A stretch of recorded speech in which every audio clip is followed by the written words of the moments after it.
Dito sa mundo, may iba't ibang uri ng pananampalataya. May Kristyanismo, Islam, Judaismo, at iba pa. Kani-kaniyang paniniwala at kani-kaniyang doktrina. Ngunit, alin kaya sa mga ito ang tama? Handa na ba kayong samahan kami upang mag-imbestiga?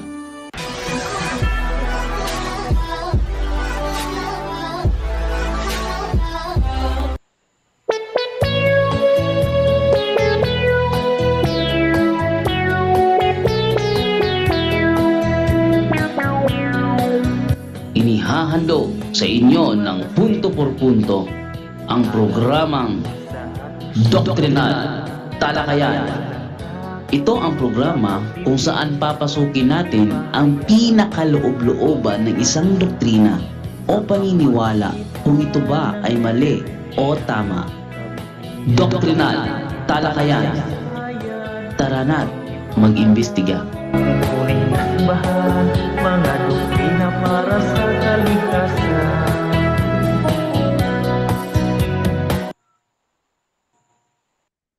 Okay, magandang gabi po sa inyong lahat at ngayong gabi meron po tayong magaganap na doctrinal debate. Supposedly, ang ating doctrinal debate sana is Monday pero napili ng ating katunggali na ganapin ito sa Miyerkules ng gabi. Pero bago muna yan, mag-opening prayer muna tayo sa gabing ito dahil ito po ang aming protocol basta hindi siya Monday night.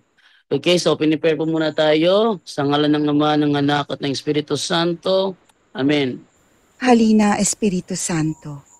Punuin mo ang mga puso ng mga nananalig sa iyo at pag-alabin mo sa kanila ang apoy ng iyong banal na pag-ibig. Ipadala mo ang iyong espiritu at sila'y malilikha at sa gayoy mapaninibago mo ang mukha ng mundo. Manalangin tayo.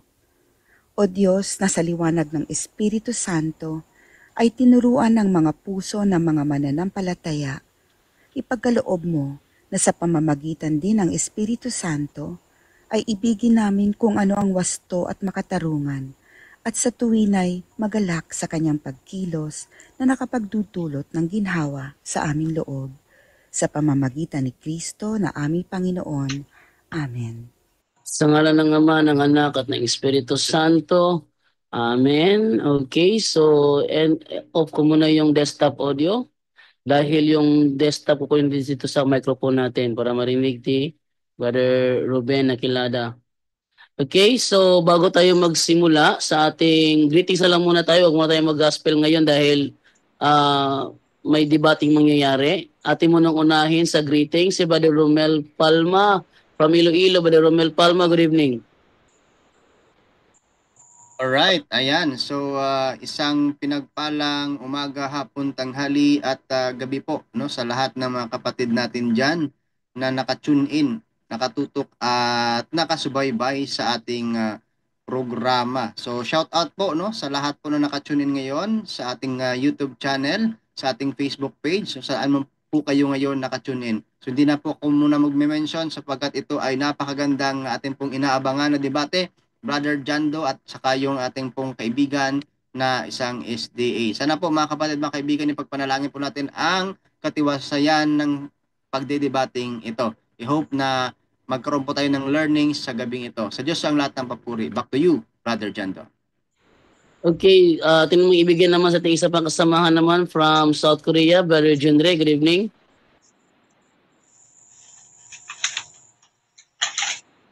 Brother Junre?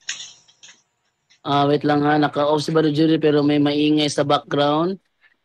Si Brother Ruben pala. Okay, Brother Junre, good evening. Mukhang hindi available si Brother Junre ngayon para sa greetings. At ibigay kay Brother Angel Santos naman sa kanyang greetings. Brother Angel. Ay, Bro Jando, di ba kay Bro Rasya tayo didebate sa platform? Ano si Rasya bro, basta bro, ako kalaban talagang punto por punto yan. Hindi mo ko pwede ilabas sa punto por punto lalo na kung gabi. Dahil pinagbabawalan kami ni Padre Darwin na lumabas, iwan ng programa para magipagdebate sa iba. Kung gusto mo ko makadebate sa Ay, ang nangyayari ng punto por punto, nandyan si Brother Russia, siya Pero niya ko ibibigay yung pagkakataon para i-hit ang programa. Huwag kang mag-alala. Si Brother Russia na bahala dyan. Okay, Brother Angel? Great ah, na, Brother Angel? Okay na? Angel? Amen. So praise the Lord, no? May debate pa lang ngayon. So muli isang pinagpalang umaga, hapong gabi, saan man sulok kayo ng mundo na nararating ng punto por punto. Salamat po sa Diyos, nagkasama-sama naman po tayo muli para sa naman gabi ng banal na pag-aaral ng salita ng Diyos. Ngayon po ay friendly debate, no? Ngayong gabi at sana po ma-share nyo to sa lahat ng mga kapatiran natin, lalo na sa mga subscribers sa punto por punto, no? I-share nyo po ito, no? May mangyayaring friendly debate. Ito po ay educational purposes lang, no? Na sana maliwanagan at matuto tayo, no? Ano nga ba talaga ang turo ng totoong simbahan at ang tinuturo ng Biblia? Sino nga ba yung founder, ang tunay na iglesia na founded by Jesus Christ? So napakaganda ng topic po ngayong gabi ito. Naway gabayan tayo ng banal na espiritu ngayong gabi ito.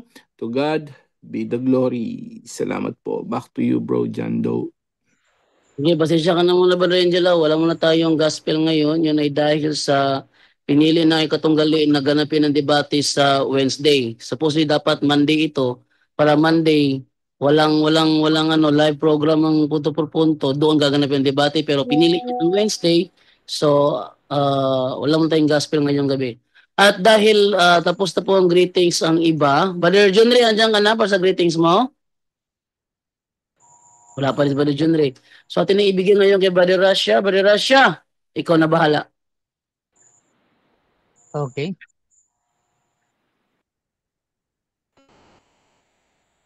Okay, so hello and welcome sa Russia TV mga kapatid. Kasama natin dito syempre ang punto por punto mga kapatid at iba pang nagla-live ngayon. So meron na naman tayong debate na magaganap ngayon, December 11, 2024 mga kapatid. Alas 8:07 dito sa Pilipinas ng gabi. At ang topic natin ay patutunayan ng ating affirmative na ang Seventh-day Adventist Church ay tatag ni Kristo. So affirmative natin mga kapatid si Ruben Nankilada ng Seventh-day Adventist Church at negative naman si Jando Alabado ng Roman Catholic Church. Explain ko lang mga kapatid ang ating setup ng debate. Ang ating setup ng debate ngayon ay 10 minutes na presentation, 7 minutes sa cross-examination, at 10 minutes sa rebuttal, at 7 minutes sa second cross. At meron tayong 5 minute na final conclusion. Mauna si negative, mahuhuli naman si affirmative. Ang rules na gagamitin, syempre yung rules ko to. Russia TV standard rules. Rule number 1, ang lahat ng sagot ay kailangan sagutin ng 20 seconds maximum. Either ito ay close-ended or open-ended question. Kung titigil ang sumasagot ng at least 3 seconds, magsasabi na ang moderator, which is ako, ng next question. Rule number 2 mga kapatid, kung close-ended ang question or categorical, kailangan sumagot doon sa pagpipilian muna bago magpaliwanag ng hindi lalampas ng 20 seconds. So kung merong tanong na tama or mali, o hindi, pula or puti, so pili ka muna bago ka magpaliwanag ng 20 segundo. Rule number 3, kung hindi niya sasagutin ang tanong or wala doon ang sagot niya sa pagpipilian, magkakaroon siya ng pagkakataong magpaliwanag ng 10 segundo. At yan na yung pinakasugot niya sa tanong. So, tumawag na lang na moderator pag gustong gamitin ang 10 segundong karapatan na ito. Rule number 4, sagutin ang tanong na naaayon sa tanong. So, dapat maging responsive tayo, no? So, kung merong tanong na sino, probably we expect na magbibigay kayo ng pangalan or noun. So, ganun po tayo sumagot mga kapatid. Rule number 5, sa first stand, doon lang dapat magtanong sa inilatag na katunggali. At during first cross-examination, kung tinatanggi ng tinatanong na hindi ko pa nilatag yan, and the word is the next question, yan yung titingnan ko at gusto kong matinig, ay automatic next question ko yan. At sa rebuttal, doon na pwedeng itanong ang lahat, inilatag man or hindi inilatag. Rule number 6, ang debater na makakatanggap ng 2 warning sa akin ay may disiplina yan. Rule number 7, bawat senaryo ng objection, 1 beses lamang maaring magpaliwanag. Isang objection lang at hindi susundan ng sunod-sunod na objection, at 1 clarification lang din every question, at no objection during final conclusion. Rule number 8, hindi po pinapahintulutan ang mga ataking naglalarawan sa pisikal na itsura ng ating mga katunggali. Kasama na din doon yung alam natin na pagmumura, mga kapatid. So hindi natin pinapayagan dyan. However, meron akong mga salita na pinapayagan, gaya ng nagsisinungaling ka o hindi ka nag-aral. So pwede pa yan sa akin, mga kapatid. So tingnan natin mamaya, mga kapatid, yung mga salitang pwede at hindi pwede. Rule number 9, no challenge question. Ito yung mga tanong na kung mabasa ko or paano kung mabasa ko. So hindi ko pinapahintulutan yan kahit pa sumang-ayon yung kabilang panig. Rule number 10, ito lamang ang iiral na patakaran bilang pagsasaayos ng debating ito. By the way, mga kapatid, ang inyong moderator pala, Admin Russia Vista, mga kapatid. And ako po yung admin dito ng Russia TV. At admin din ng Debaters Convention. At member ng Templar of Truth, mga kapatid. So, sumasang-ayon ba ang ating affirmative sa lahat ng nabanggit? Yes, sumasang-ayon. Okay, at sumasang-ayon din ba ang ating negative? Yes, sumasang-ayon. Okay, yan yung ating kumpirmasyon, mga kapatid. At bago natin simulan ang ating debate, syempre gusto ko muna silang magpakilala sa hindi nakakakilala, mga kapatid. At ano yung gusto nilang tayuan sa gabing ito. At syempre ano yung inaasahan nila sa kanilang katunggali. So unahin natin. Affirmative, pakilala ka, kapatid. Yes, thank you, Bro Russia. Magandang gabi po sa inyong lahat. Ang inyong lingkod, si Brother Ruben Nankilada ng San Fernando, Pampanga SD Church. Isa po tayong liman at saka diakono. At ako po itatayong affirmative. Patutunayan po natin na ang Seventh-day Adventist Church ay tatag ni Kristo at ito ang tunay na iglesia. At sa gabing ito, mga kapatid, ay dalawa lamang po ang makikitang iglesia maglalaban sa Book of Revelation. Ang iglesia Babylonia at ang iglesia Adventista. At ngayon po ay patutunayan natin na iisa lang sa panahon ngayon ang tunay at yung iba, piki na. At sa awa ng Diyos at sa kanyang biyaya, nawa ang kapayapaan ay mapasa ating lahat. Maraming salamat po. Okay, so that is Brother Ruben Nankilada, mga kapatid. Marami na din debate na moderate ko sa kanya, mga kapatid. At talagang isa itong magaling na defensor ng Seventh-day Adventist, mga kapatid. At syempre, dito tayo sa tututol naman. Pakilala ka, kapatid. Okay, magandang gabi po sa inyong lahat. Ako po si John Doe Alabado, sa mga hindi po nakakilala. Former evangelist at debater ng Seventh-day Adventist Ozamis Chapter. Ngayon po ay nasa Katoliko na siyang lagi nangunguna sa programang Punto por Punto. Nadira siya? Okay, Brother John Doe, mga kapatid. At yun nga, siya ay dating Seventh-day Adventist. At isa sa mga main host dito sa Punto por Punto, mga kapatid. At yun, simulan na natin ang ating debate. Gusto ko lang i-shoutout lahat ng mga nasa live ngayon. Alam ko maraming nagla-live ngayon. Ang kakilala ko lang dito na for sure nagla-live si Brother John Ray. Ayan. At shoutout sa inyo kung nandyan. Si Brother Wendell din, alam ko nagla-live din sila. So shoutout sa lahat. I-share nyo yung live streaming na ito kung saan man kayo, mga kapatid. At pwede kayong mag-tag ng mga friends kung gusto nyo yung mga ganitong content. Ganitong pag-uusap, mga kapatid. Kung saan, para sa akin, which is one of the pinaka-importanteng pag-uusapan, tunay na iglesia, kapatid. So again, ang topic natin ay patutunayan na ang Seventh-day Adventist Church ay tatag ni Kristo. 10 minutes, Brother Ruben, sa iyong first stand. Sandali. Sandali bro Russia, 10 minutes lang ba? Hindi bitin sa oras. Oh, 15, di pwede. teka, i-ano natin sa kabila kung okay. Kasi kanina nagbasa ako 10:07 lang. Hindi ko din alam yung ano. Brother Jando, nag-request yung kabila na 15 minutos daw. Pwede ba yan? O 10 lang? Yung default na ano setting lang ng Russia TV kasi Russia TV tayo eh. Okay, so kung 10:07 bro, dalawang oras yan, As, Brother Ruben. oh, Sige. pwede, So, pwede. okay. So, Brother Ruben, 10 minutes bro. Time start na. Okay, thank you. Magandang gabi po muli sa inyong lahat. Patutunayan ko po ng SDA Church ang tunay na iglesia, ang iglesyang itinatag ni Kristo. Kailan po ba nagtatag si Kristo mga kapatid? Yun ang ating i-resolve ngayon. Marami kasing nag-aangkin o marami nagpapahayag na si Kristo ay nagtatag sa Jerusalem.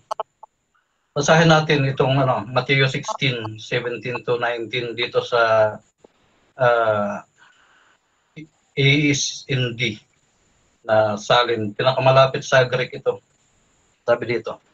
Sinabi ni Jesus sa kanya, pinagpala ka Simon na anak ni Jonas sapagkat hindi ito pinahayag sa iyo ng laman at dugo. Tandaan po natin mga kapatid itong salitang ito. Sapagkat hindi ito ipinahayag sa iyo ng laman at dugo, kundi ng aking Ama na nasa langit. Ang ibig sabihin pala mga kapatid, ang talagang may mensahe dito, ang Diyos Ama, hindi si Kristo na nagkatawang tao, kundi ang Diyos. Kaya dito magkakaroon tayo ng liwanag na hindi pala si Kristo yung talagang nagtayo, yung si Kristong nagkatawang tao. Ulitin natin sabi dito, sapagkat hindi ito ipinahayag sa iyo ng laman at dugo, kundi ng aking Ama na nasa langit. 18. At sinasabi ko rin sa iyo, ikaw ay Pedro, sa ibabaw ng batong ito ay itatayo ko ang aking iglesia. Hindi makapananaig sa kanya ang tarangkahan ng Hades. 19. Ibibigay ko sa iyo ang mga susi ng paghahari ng langit. Anuman ang iyong talian sa lupa ay tatalian sa langit, at anuman ang iyong kalagan sa lupa ay kakalagan sa langit. Sa panahon ngayon mga kapatid, sa panahon ngayon, anuman ang talian dito sa lupa ng iglesia, ng church, tatalian sa langit. Ano man ang kalagan dito sa lupa, kakalagan sa langit. Halimbawa, sa SDA Church, may dalawang kinalagan. Si Brother Erwin at saka si Ubidos. Halimbawa, kinalagan yan. Natural, kakalagan din sa langit. Anong sabi sa Revelation 20 verse 14? Ang hindi masumpungan sa aklat ng buhay ay ihahagis sa dagat-dagatang apoy. Ibig sabihin, yung ilista dito sa talaan ng iglesia sa lupa, ililista din sa aklat sa langit. Bakit po? Noong buksan ni Kristo ang santuaryo sa langit, nung i-activate niya ang bahay-sambahan sa langit, ay na-activate din ang bahay-sambahan dito sa lupa. Yung sinisimbolohan, yung type at yung anti-type. Yan. Si Kristo bilang punong saserdote sa panahon natin ngayon, sa ngayon, nangangasiwa siya sa bahay-sambahan sa langit. At ang pinapangasiwaan niya, yung mga pangalang nakatala sa aklat sa langit. Saan manggagaling yung talaan na yon? Yung kopya, natural dito sa lupa. Kung anong itala sa aklat ng iglesia dito sa lupa, yun din ang itatala sa langit. Yun ang pinagkakaabalahan ngayon ni Kristo bilang punong saserdote para imbestigahan, para siyasatin ang bawat pangalan kung siya ba ay karapat-dapat sa buhay na walang hanggan. Maraming marami ngayon ang naniniwala na si Kristo ay punong pari, pero hindi nila alam yung gawain ni Kristo, kung ano ba talaga ang gawain ni Kristo ngayon sa langit. Si Kristo po bilang punong saserdote ay nagsasagawa siya ng final atonement, ang walang hanggang pagtubos ayon sa bakit? Objection. Pinapaliwanag natin. Objection. Time stop. Proceed. Ang sinabi sa akin ni Ruben Nakilada, patutunayan niya na ang Seventh-day Adventist Church, ang true church founded by Christ. Sa kanyang paliwanag ngayon, mukhang ang topic niya ngayon is hukom investigatiba. Doon papunta yan. Hindi ko papayag yan. Ayoko yung dalawang topic Maghintay ka lang. ng tema, ayoko yun. Wait lang. Wag kayong mag-usap. Yung moderator. So, as I Yan wait lang, bro, Ruben, ha? Wait lang, bro. So, dito muna tayo sa objection. Sabi ni Brother John Doe is yung pumupunta siya sa investigative judgment ba? Tama ba yun? Yes. Sabi niya, mapapunta sa topic. Di pwede yun kasi dalawang hahabulin ko doon. Hindi ko papayagan na mag-talk siya about hukom investigatiba na hindi ako pwede magtanong doon kasi hindi yun ang topic. Ayoko yun. Dapat ko, ano yung topic na pinisinta niya? Yun ang ita-topic niya. Okay. So, nagigets ko. Dito, meron ka bang counter-objection doon, Brother Robert? Meron bro. Proceed, bro. Ang SDA Church ay natatag 1863. Saan nanggaling? Okay. Doon sa 1844 na kina William Miller. Ano ang issue doon? 1844, pumasok si Kristo sa most holy place, sa sanctuary sa langit. Diyan lalabas yung SDA Church. Kaya dapat maghintay lang ang negative. Okay. So, magde-decide muna ako, bro, ha? Ang premise kasi ng ating negative ay naglalatag siya kung paano daw lalabas yung Seventh-day Adventist. At I think nilalatag niya yung parang yung kay Miller, something ganon. Brother Ruben, kung nadidinig mo din yung objection ni Brother John Doe, he expected talaga na direct to the point yung pagiging true church ba. So medyo mahaba kasi yung parang premise doon sa parang yung steps noon papuntang true church. So ang advice ko lang, bro, 5 minutes na 32 seconds. 5 minutes yung nalaan mo doon ba. So ako hindi ko pakikalaman talaga kung paano naging true church ang Seventh-day Adventist kung ganon. Pero ang negative kasi nag-expect na more direct as possible, bro. So, Brother Ruben, I hope makita mo din. Bro Ruben, proceed ka, bro. Okay, tuloy natin. Sige, gusto mo nang direkta. Ito sa aklat, sana ito ng SDA Church. Sabi dito, nang tanggapin ni Ellen G. White, co-founder ito ng SDA Church.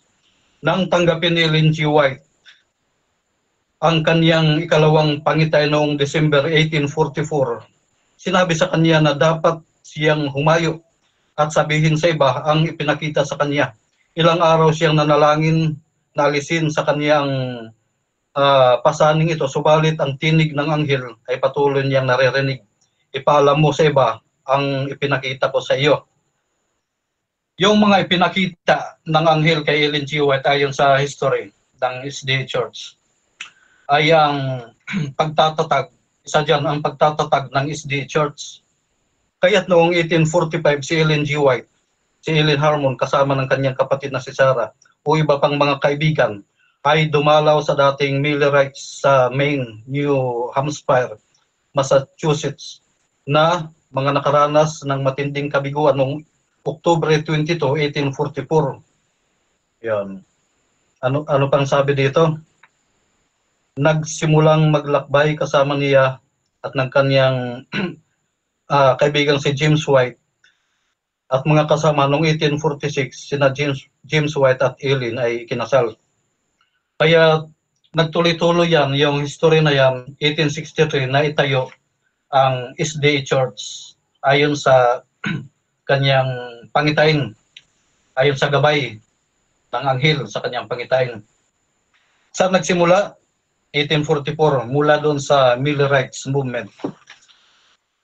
Ngayon, ayon sa Episodos 20 hanggang 22, ang mga propita at ang mga apostol ay mga co-founder.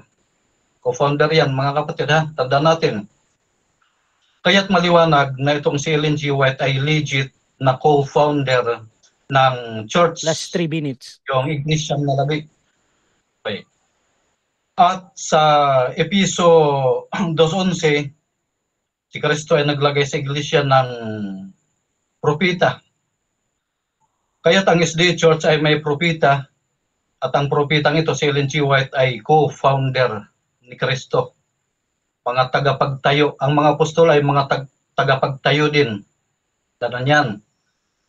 Sa Revelation chapter 1, mababasa natin dyan yung 7 churches, chapter 1, chapter 2. Lahat ng 7 churches na yan, tunay. True church yan, mga kapatid. At pagdating naman sa Revelation 12:17, binabanggit uli dyan yung iglesyang nalabi na binabaka ng dragon. At ang palatanda ng iglesyang nalabi, tumutupad sa 10 utos at may patotoo ni Jesus. Ayon sa Isaiah 51:7, inyong pakinggan ako, ninyong nakakaalam ng katuwiran, bayan na ang puso ay kinaroroonan ng aking kautusan. Huwag ninyong katakutan ang pula ng mga tao o manglupaypay man kayo sa kanilang panglait.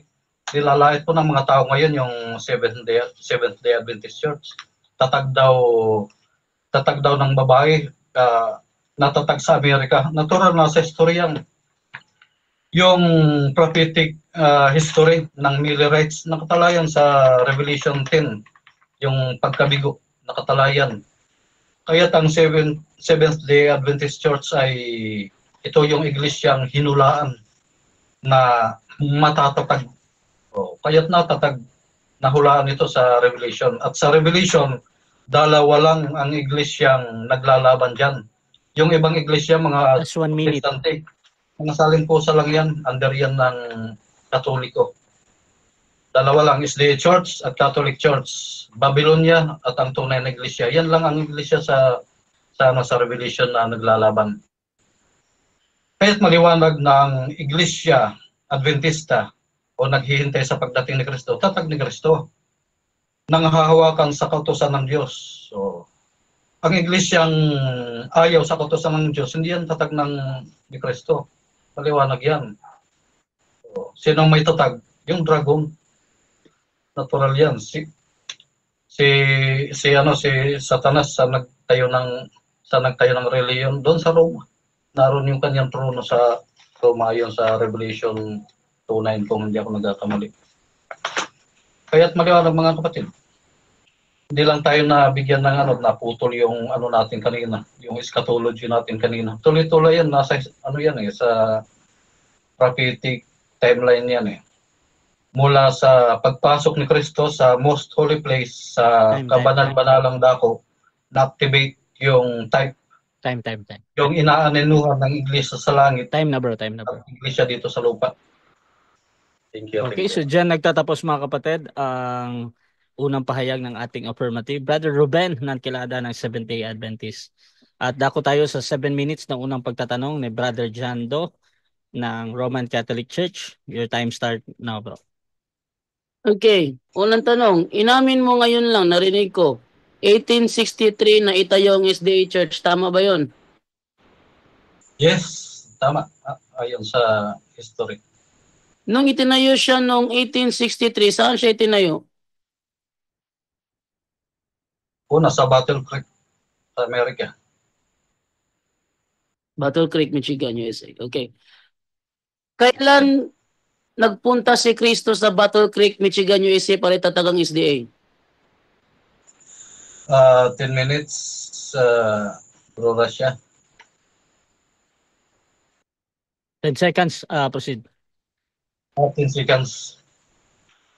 Si Kristo, Walang, di na kailangan pumunta sa Amerika dahil yung mga propeta at apostol, co-founder yan, ipinamahala na yan ni Kristo. Hindi na kailangan siya mismo yung magtayo. Propeta si Ellen G. next White, question, natural, 10 seconds. co-founder Next yun. question, 10 seconds. Inamin mo hindi nakapunta sa Battle Creek, Michigan, USA si Kristo. Yes or no? Yes, dahil nasa langit siya. Abala siya sa kanyang pangangasiwa ngayon sa sa most holy place. Okay? Wait lang. Wave ko na yung time, baril moderator. Okay, so dyan nagtatapos mga kapatid ang unang pagtatanong ng ating negative. At syempre dako tayo sa kanyang negative presentation. Pero bago yan mga kapatid, shoutout muna sa ating nasa live. Kay Pastora Sita Wanka, shoutout sa kanya. Sabi niya ay parehas ng duha religionist. Again, sabi niya maglalis na sa Sabado o Domingo. Shoutout din kay Levi Ideza. Good evening sa lahat na nag-aabang sa debate ngayon. Shoutout din kay Geng Geng. Good evening po watching from Hong Kong. Have a nice evening everyone. At shoutout din kay Ricardo Barredo. Na-miss ko ang mga debate. Medyo busy kasi ngayon.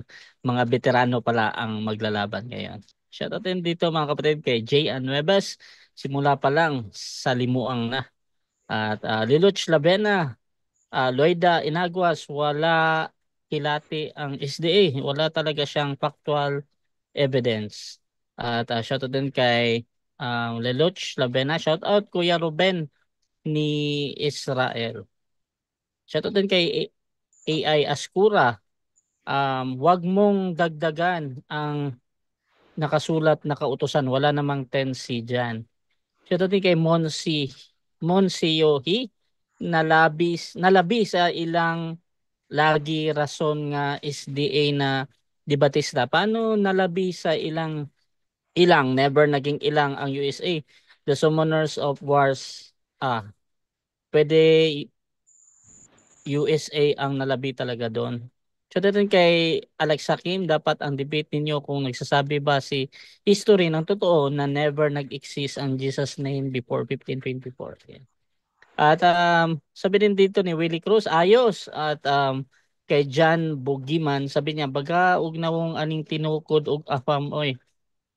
So mga kapatid, dito tayo sa 10 minutes na negative first stand. Brother Jando, your time start now, bro. Okay, thank you sa iyo, Brother Rasha. At based po sa pinahayag po ni Ruben Aquilada, wala na akong kailangan pang ano yun sa kanya kasi siya na mismo ang gumiba sa kanyang paksa. No? Kasi siya na mismo ang nagsabi na 1863 na itayo ang SDA Church. Siya na mismo nagsabi niyan. At ito'y tinayo sa Battle Creek, Michigan, USA. At never nagpunta si Jesus Christ sa Battle Creek, Michigan, USA. Yun. So, ibig sabihin, yung tema niya, patutunayan niya na ang Seventh-day Adventist is the true church founded by Jesus Christ, mali. Siya na mismo gumiba. So, winib ko na yung time kasi wala na. Siya na mismo gumiba sa kanyang tema. Anong magagawa natin dyan?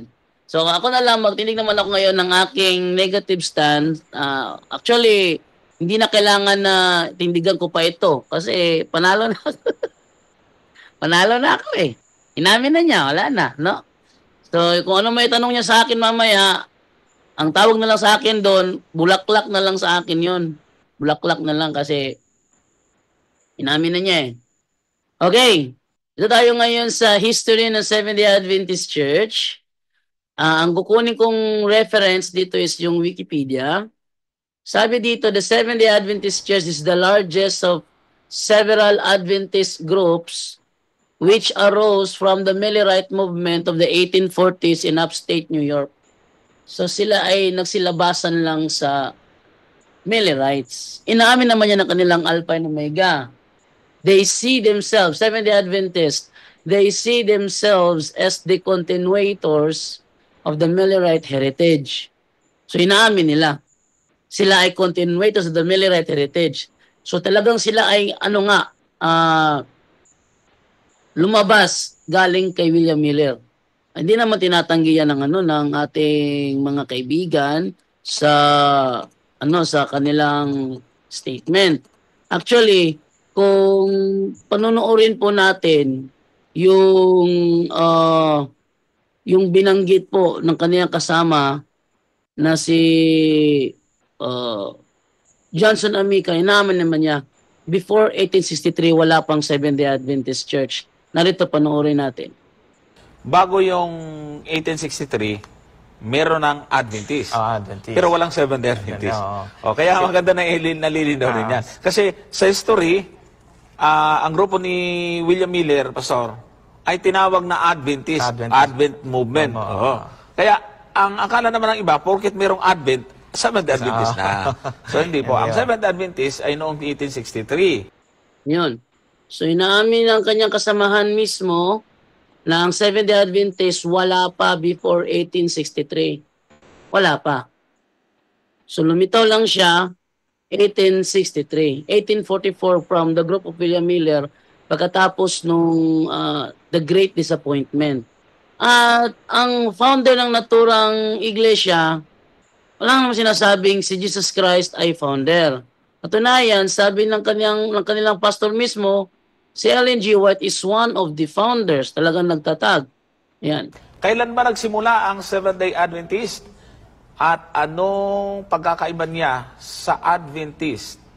Si Ellen White po ay isa po siya, one of the founders. Ayan. Hindi ho siya lang ang nagtayo nito, kundi siya po ay isa sa tagapagtatag ng samahan pong ito. Kasama po sina James White, at si Joseph Bates, at meron pa pong iba, Brother Johnson. Ngayon, yun.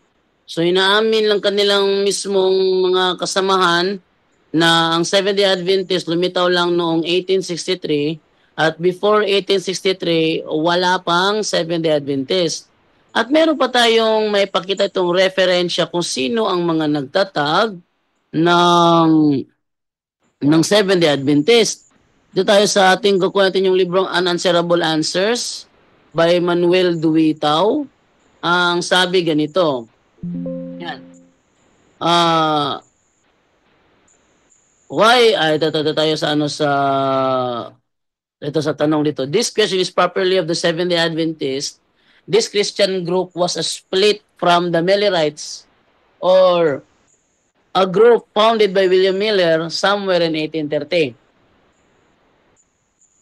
Disillusioned by prophecies of Miller of the second coming of Christ that never happened and convinced that Saturday and not Sunday is the Sabbath of the Lord, Joseph Bates, Joshua Himes, Hiram Edson, and James, and Ellen White formed the nucleus of the new group now known as the Seventh-day Adventists. New group siya. So hindi siya yung iglesyang nalabi kasi new group siya eh. Yung iglesyang nalabi naman na sinasabi sa Revelation 12, hindi yung tumutukoy sa Seventh-day Adventist. Ano kung bakit? Yung remnant na sinasabi doon sa Revelation 12, sumusunod sa utos ng Panginoon.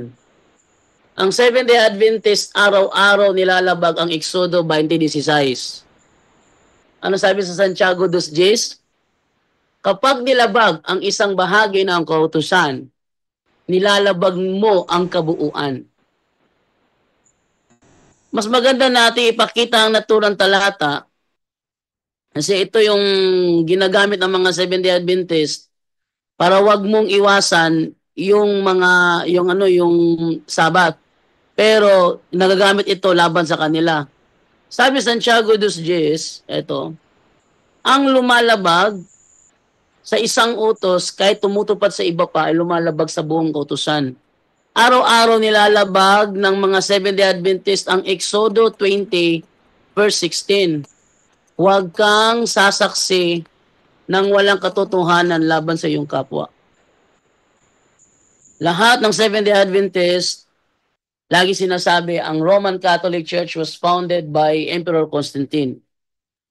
Hanapan mo ng referensya, walang may pakita, puro na lang daldal. Sasabihin, sila ay sumasaksi ng walang katotohanan laban sa mga Last 3 minutes. Sila ay sumasaksi ng walang katotohanan laban sa Katoliko. Ano pa?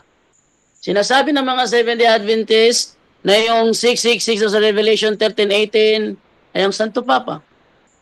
Hanapan mo ng standard reference. Walang may pakita. Ang gagawin nila, magkukompute lang sila sa Vicarious Filii. Sa madaling salita, nalalabag nila araw-araw ang Exodo 20:16. At pag nalabag ang isang bahagi ng kautusan, nalabag mo ang kabuuan. At kapag nalabag mo yung kabuuan, nako, wala na. Giba na yung ano niya, yung kanyang claim na sila yung remnant. Ang remnant na tinutukoy dyan, tumutupad sa utos.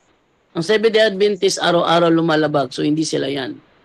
Okay? Meron pa siyang sinabi dito na si Ellen G. White daw is founder ng iglesyang nalabi. Wala tayong mababasa niya na si Ellen G. White ay founder ng iglesyang nalabi. Kasi yung tinatag niyang iglesia, lumusot yun panahon ng magkamali si William Miller sa kanyang hula.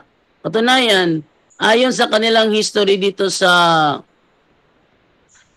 Wikipedia, ang nagpresenta sa kanila the foremost proponent of Sabbath keeping among early Adventists was Joseph Bates. Bates was introduced to the Sabbath doctrine through a tract written by Millerite preacher Thomas Preble, who in turn had been influenced by Rachel Oakes Preston, a young Seventh-day Baptist. Sa madaling salita, mas nauna pa ang Seventh-day Baptist sa Seventh-day Adventist Church.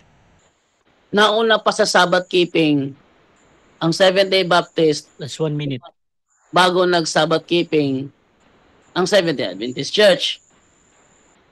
So yung mga ano nila, mga claim niya na tatag daw ni Kristo, wala na kung kailangan pang i-build up pa doon, kasi siya na mismong gumiba. Sabi niya, ang kanilang founder, Ellen G. White, tinatag 1863 sa Battle Creek, Michigan, USA. At never nakapunta si Kristo sa Seventh-day Adventist Church. Okay? So atin ang ibigay ngayon kay Brother Ruben Aquilada para sa kanyang katanungan. Okay, so diyan nagtatapos ang unang pahayag ng ating negative. Dako tayo mga kapatid sa ating unang pagtatanong ng affirmative sa negative. Brother Ruben, your time start now, bro. Bro Russia, wala naman Yes, akong bro. dapat itanong, wave ko na yung oras. Yung nilatag ng ating negative, walang kwenta. Wala nang dapat itanong dyan, Okay, ako, patuloy na lang sa paglalatag. Okay, so official ng wini-wave ng ating affirmative yung kanyang pagtatanong. So before natin puntahan ang ating rebuttal stage, shoutout muna again sa lahat ng nasa live mga kapatid. At sa mga bagong pasok dyan sa ating live, ang topic ngayon ay patutunayan ng affirmative na ang Seventh-day Adventist Church ay tatag ni Kristo mga kapatid. Affirmative natin si Brother Ruben, negative naman si Brother John Do. At basa muna tayo ng ilang comment. Shoutout kay Ricardo Barredo. Nagiba agad. Mukhang may sense naman ang sinabi ni Bro Ruben na prophetic utterance kay E.G. White ang nagbigay daan sa pagkakatatag ng Seventh-day Adventist. Kung paanong divine revelation, not by flesh or blood, from the Father naman, ang nagbigay daan sa pagkatatag ng Church of Jerusalem. Tingin ko mababasag naman itong argumento ni Brother Ruben kung mapapatunayan ng false prophetess si Ellen G. White, kaya lang lalawak lalo ang usapin. At shoutout din kay Pfizer, Rose Cloud, lalong walang patunay na gumawa ng RCC ang Kristo. Shoutout din kay Monse, hey, parang bangko din yan, branch, gaya ng simbahan ninyo. Madami ding kamay yan, di lang itinayong mag-isa, to be honest and for real. At shoutout din kay Leluch Labena. Ibig sabihin yan, mga taga-Roma nagtayo. Ilan taon ka na ba, ate? At shoutout din kay um, Al-Askura, ang Diyos humirang ng propeta. Kinakausap niya sa panaginip o personal na kinakausap tulad ni Jonas at Moises. Si Ellen G. White ba ay nakausap ng Diyos? Wala. So shoutout mga kapatid sa ating mga nasa live. At dito tayo mga kapatid sa ating rebuttal, Brother Ruben ng Seventh-day Adventist. 10 minutes bro, your time start now. Okay, thank you, Bro Russia. Ang katulad ng sinabi kanina ng ating negative, ang SDA Church, yung history, ay nagmula sa Millerites. Yan ang talagang kanilang tinututukan. Alam nyo ba na yung pangyayaring yan ay inihula yan sa Apokalipsis nung matagal ng panahon ito. Apocalypse 10. Tingnan natin na Revelation 10. Sabi dito, 9 hanggang 11. At ako'y naparoon sa anghel na nagsabi ako sa kaniya na ibigay sa akin ang malit na aklat. At kaniyang sinabi sa akin, kunin mo ito, at ito'y kanin mo, at papapaitin ang iyong tiyan. Datapwat sa iyong bibig ay magiging matamis na gaya ng pulot. 10. At kinuha ko ang malit na aklat sa kamay ng anghel at aking kinain, at sa aking bibig ay matamis na gaya ng pulot, at ng aking makain ay pumait ang aking tiyan. Ang Millerites movement noong naghihintay sila sa pagdating ni Kristo ay isang napakatamis na karanasan. Talagang naghihintay sila na si Kristo ay darating. Ayon sa kwintada ni William Miller na si Kristo ay darating 1844. Subalit, nung hindi dumating si Kristo, anong nangyari? Dito sa verse 10. At ng aking kinain ang maliit na aklat, ay pumait ang aking tiyan. Ibig sabihin, nagkaroon ng mapait na karanasan pagkabigo nang hindi dumating si Kristo. Bakit? Anong nangyari? Si William Miller, tama yung pintada niya, mali lang yung pagpapalagay. Pinintada niya yung Daniel 8:14 na 2,300 days or years lilinisin ang santuaryo. Inisip ni William Miller na Time stop. Objection. Time stop. Valid naman yan, yung pwede mag-object ha. Meron naman counter objection. Unahin natin, Brother Jando. Muli na naman siyang nagbalik na naman sa hukom investigatiba, moderator. Okay, so again, ito yung At basic sa rule po dito, out of topic, hindi po kailangan tanggapin. okay, so again, ang objection dito ay yung sa out of topic, no? Brother Ruben, counter objection, bro. Ang nilalatag natin dito, yung sinasagot natin yung kanyang sinabi na sa Millerites movement lumabas yung SDA Church. Ngayon ipinapaliwanag natin ayon sa prophecy ng Biblia. Kaya huwag niya akong pakialaman sa aking paglalatag dahil rebuttal ito. At ito ang tinutumbok ng ating topic, ang SDA Church, kung paano lumitaw ayon sa prophecy. Okay. Kasama yan yung investigative judgment. Okay, so again, ito yung kanina mga kapatid. Sa out of topic kasi, as long as lalong-lalo na at pinapasok ni Brother Ruben yung posisyon nila, bakit sila ang tunay na iglesia dahil dyan sa investigative judgment na yan. At yan din yung rebuttal niya ngayon nung sinabi kanina. At gusto ko lang i-note again si Brother Ruben sa objection ni Brother Jando na parang mas gusto niya as direct as possible again, bro. Pero sa moderator, bro, goods ka pa din sa akin, ha? So, Brother Ruben, proceed ka, bro. But please consider din yung sa kabila, bro. Proceed, bro. 7 minutes. Tuloy natin. Kaya nga, nagkamali si William Miller ng pagpapalagay ng lilinisin, akala niya yung lupa, yung pala yung santuario sa langit. Kaya sabi dito sa 11, at sinabi nila sa akin, dapat kang manghulang muli sa maraming mga bayan at mga bansa at mga wika at mga hari. Ito ang tinutukan ngayon ng mga natira doon sa Millerites movement. Sa 50,000 na Millerites, 50 na lang ang natira ayon sa SDA history. Kasama na dyan sila Ellen G. White, sila Ellen Gold, sila James White, sila Hiram Edson, sila Joseph Bates, kasama na dyan sa 50 na yan. Inaaral nilang muli yung Biblia at napansin nila na tama itong Revelation 10 verse 9 to 11 na nagkaroon talaga ng pagkabigo, pinahintulot ng Diyos yung pagkabigo. Bakit? Ang Millerites movement ay Sunday Keeper. Ngayon, inaral nila na dapat pala ang Iglesia ng Diyos ay tumutupad sa kautusan ng Diyos ayon sa Revelation 12:17 at saka 14:12.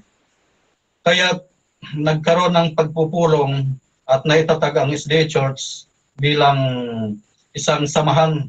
Ayon dito sa kasulatan, sabi ni Pedro, dapat magpasakop tayo sa emperador, sa mga namumuno ng bayan, kaya't narehistro ang SDA Church. Ang Katoliko hindi yan narehistro eh. Ang SDA Church sumunod sa sinabi ni Pedro na dapat magparehistro tayo. Kaya't narehistro ang SDA Church. Nung hindi pa narehistro ang SDA Church, mga kapatid, umiiral na ba ito? Umiiral na. Diyan pa lang sa Apostolic Church, mga Sabbath keeper yan eh. Mga naghihintay sa pagdating ni Kristo, kaya mga Seventh Day Adventist Church sila. Narehistro lang 1863 dahil sa pagsunod sa batas ng gobyerno at sa sinasabi ng mga apostol na magpasakop sa gobyerno. Yan ang story, mga kapatid. Suportado ng Biblia. Dapat ganito. Ang Biblia, ang salita ng Diyos, suportado ng history. Hindi yung history ang susuportahan ng Biblia, baliktad yun. Baliktad. Kaya yung argumento na nagpunta ba si Kristo sa Amerika para magtatag, ano yan? Tanong yan na pangkanto. Si Kristo sa panahon niya, hindi naman siya nagtatag sa kanyang sarili.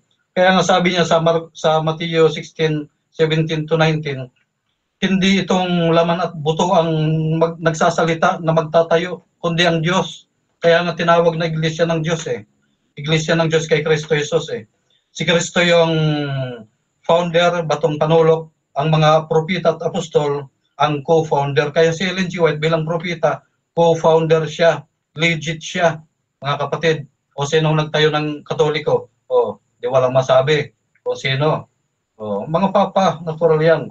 Revelation 2 verse 13, saan naroon yung luklukan ni Satanas? Nasa Roma. Sino yung mga kalaban ng Iglesia Katolika Romana? Yung mga tao na pinapersikot ng papas eh. Yan ang history na sinusuportahan na makikita sa ng Biblia, sa prophecy. Sa Revelation 17 verse 5, ito yung hiwaga, dakilang Babylonia, mahiwaga yan. Anong sabi ni Apostol Pablo sa 2 Thessalonica 2:3-4, may hiwaga na gumagapang. Yan, nagkakaroon ng pagtalikod ngayon at nabubuo ngayon itong iglesyang ito. Ano yung iglesyang nabuo? Iglesia Babylonia. Sila Pedro nung inuusig, yung code name nila para huwag sila mahuli. Narito kami sa Babylonia ayon sa 1 Pedro 5:13. Sino yung Babylonia? Tatag ng dragon. Sino yung SDA Church? Ayon sa Revelation 12:17, tatag ng Diyos, ginigira ng dragon. Dalawa lang ang iglesia naglalaban sa Revelation. Iglesia ang tatag ni Kristo at iglesia ang tatag ng dragon. Anong sabi? Yung binasa natin kanina. Isaiah 51 verse 7. Inyong pakinggan ako ninyong nakakaalam ng katwiran, bayan, na ang puso ay kinaroroonan ng aking kautusan. Huwag ninyong katakutan ang pula ng mga tao o manglukaypay man kayo sa kanilang panglalait. Yung sinabi kanina ng ating negative na araw-araw nakakasala ang ano lang yan, chismis lang. Sa mga krusada kasi, nababanggit lagi yan yung itinatag ng beast ng hayop. Mapapatunayan naman sa prophecy na ang iglesyang Babylonia tatagyan ng hayop. Si Kristo ay hindi magtatatag ng isang iglesia na pinamumunuan ng beast. Hindi magtatatag. Ang itatatag ni Kristo, yung iglesyang sumusunod sa Kanya. Yung kakikitaan ng Kanyang kautusan ayon sa Isaiah 51:7. Sino yung mga iglesyang tatag ni Kristo? Revelation 14:12. Narito ang pagtsatsaga ng mga banal iglesia na tumutupad ng mga kautusan ng Diyos at may pananampalataya kay Jesus. Ang Iglesia Adventista lamang po ang nagsusulong o nagpapahayag na dapat sundin ang 10 utos ng Diyos. Kaya ginigira siya ngayon ng dragon na nagtatag ng Babylonia. Yan ang bakbakan ngayon, mga kapatid. Paano natatag ang SD Church? Ayon sa prophecy, 457 AD, BC, hanggang 1844, natupad yung hula. Lilinisin yung santuaryo sa langit, i-activate ngayon yung kanyang type, yung sinisimbuluhan. May pagsamba sa langit, may pagsamba sa lupa. Kung anong kalagan sa lupa, kakalagan sa langit. May kaugnayan yan. Yung iglesia, yung SD Church, yan ang talagang sinisimbuluhan ng pagsamba ngayon sa langit bilang saserdote si Kristo, bilang punong saserdote na nangangasiwa ng pagtubos yung kanyang bayan dito sa lupa. Walang iba kundi ang SD Church. Ang Roman Catholic Church, anong ginawa? May sarili din silang atonement. Yung pinakapunong pare nila dito sa lupa nagpapatawad. Si Kristo nagpapatawad sa langit.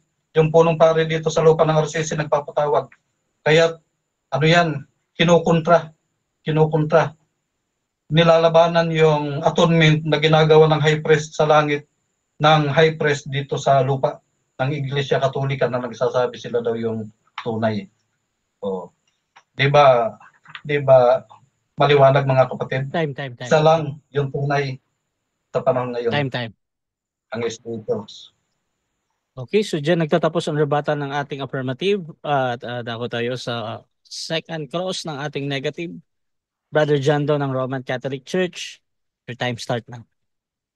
Okay. Dahil sabi mo, kailangan tuparin lahat ng kautusan. Ang SDA ba, tinutupad ba ang Exodo 20:16 o hindi? Yes, tinutupad. Kaya nga, pagdating sa mga human, wala kang gaano makikitang SDA dahil ayaw namin sumakses sa hindi tunay. Pero pagdating sa mga totoong mga talaga, mga paghatol, mag-represent. Pero hindi kami sumasaksi ng walang kabuluhan. Next question. Sabi mo, hindi ka sumasaksi ng walang katotohanan. Saan mo nabasa na ang Katoliko tatag ng Papa? Sagot, Revelation 2:13. Anong sabi? Basahin natin. Revelation 2:13. Sabi dito,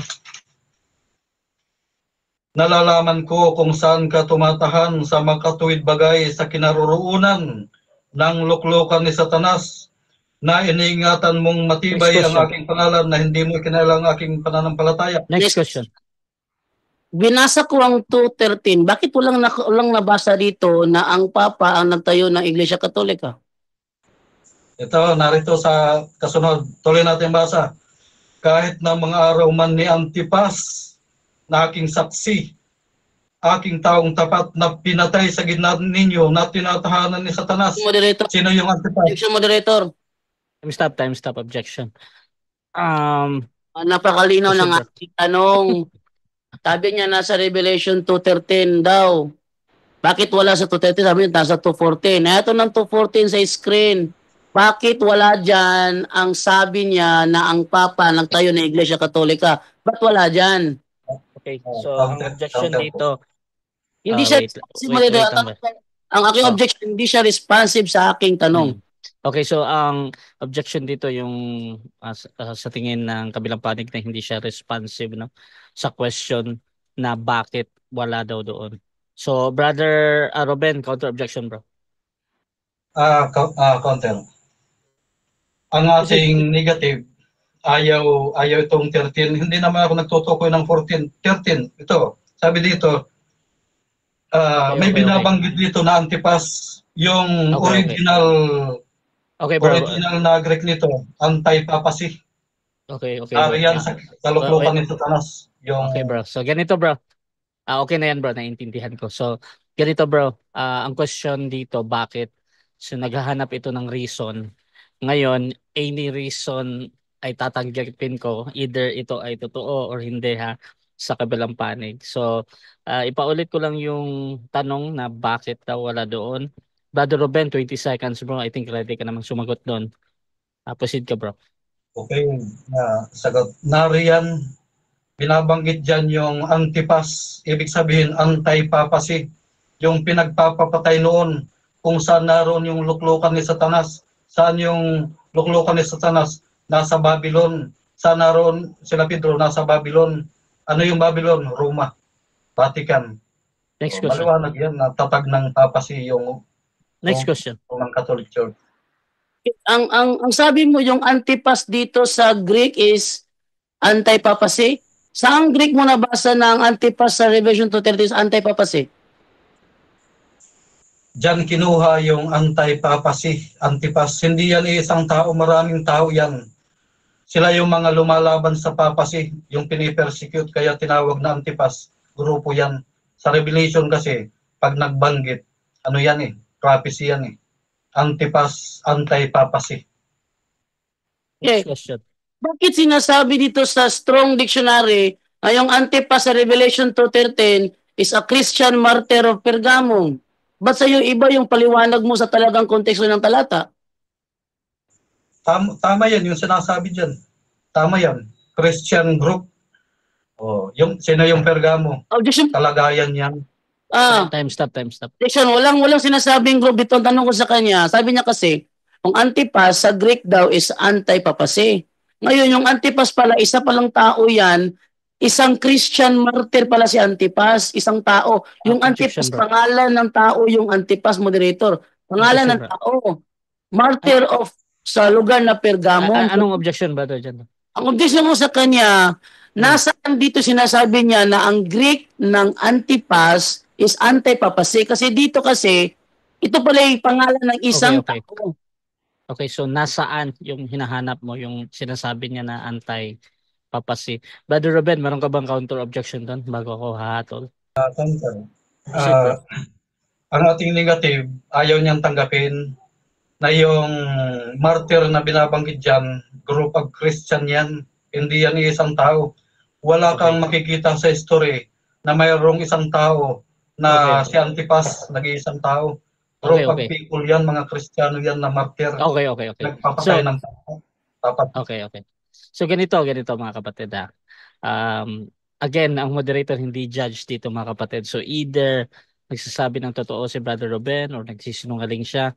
Nasa audience naman yan kung paano nila titingnan. Pero sa moderator, tinitingnan ko, lalo na pag reason mga kapatid, ay tinatanggap ko as a valid answer talaga yan. Kahit pa kung anong sa tingin ninyo doon. So Brother Ruben, ganito bro, bigyan muna kita again ng 20 seconds bro sa iyong pagpapaliwanag.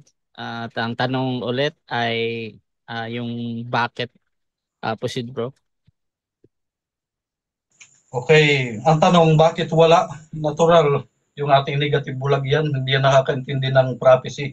Sabi dyan, aking lingkod na si Antipas na pinatay sa gitna ninyo, aking saksi na pinatay sa gitna ninyo na tinatahanan ni Satanas. Next question. O nasaan yung tahanan ni Satanas? Next question. Sa Babylon. Next question. Sabi dito, si Antipas ay isa palang Kristiyanong martir na pinatay dahil sa kaniyang pananampalataya. pinatay si Antipas na isang Kristiyano matay. Sa mong isang grupo. Sa yung grupo dito. Group of people yan, hanapin mo sa ibang history. Hindi yan isang tao. Walang Antipas na nag-iisang tao na yun ang pangalan. Martir yan, aking taong tapat na saksi. Group of people yan, pinatay ng papasi. Okay. Next question. Dito, sino si Antipas?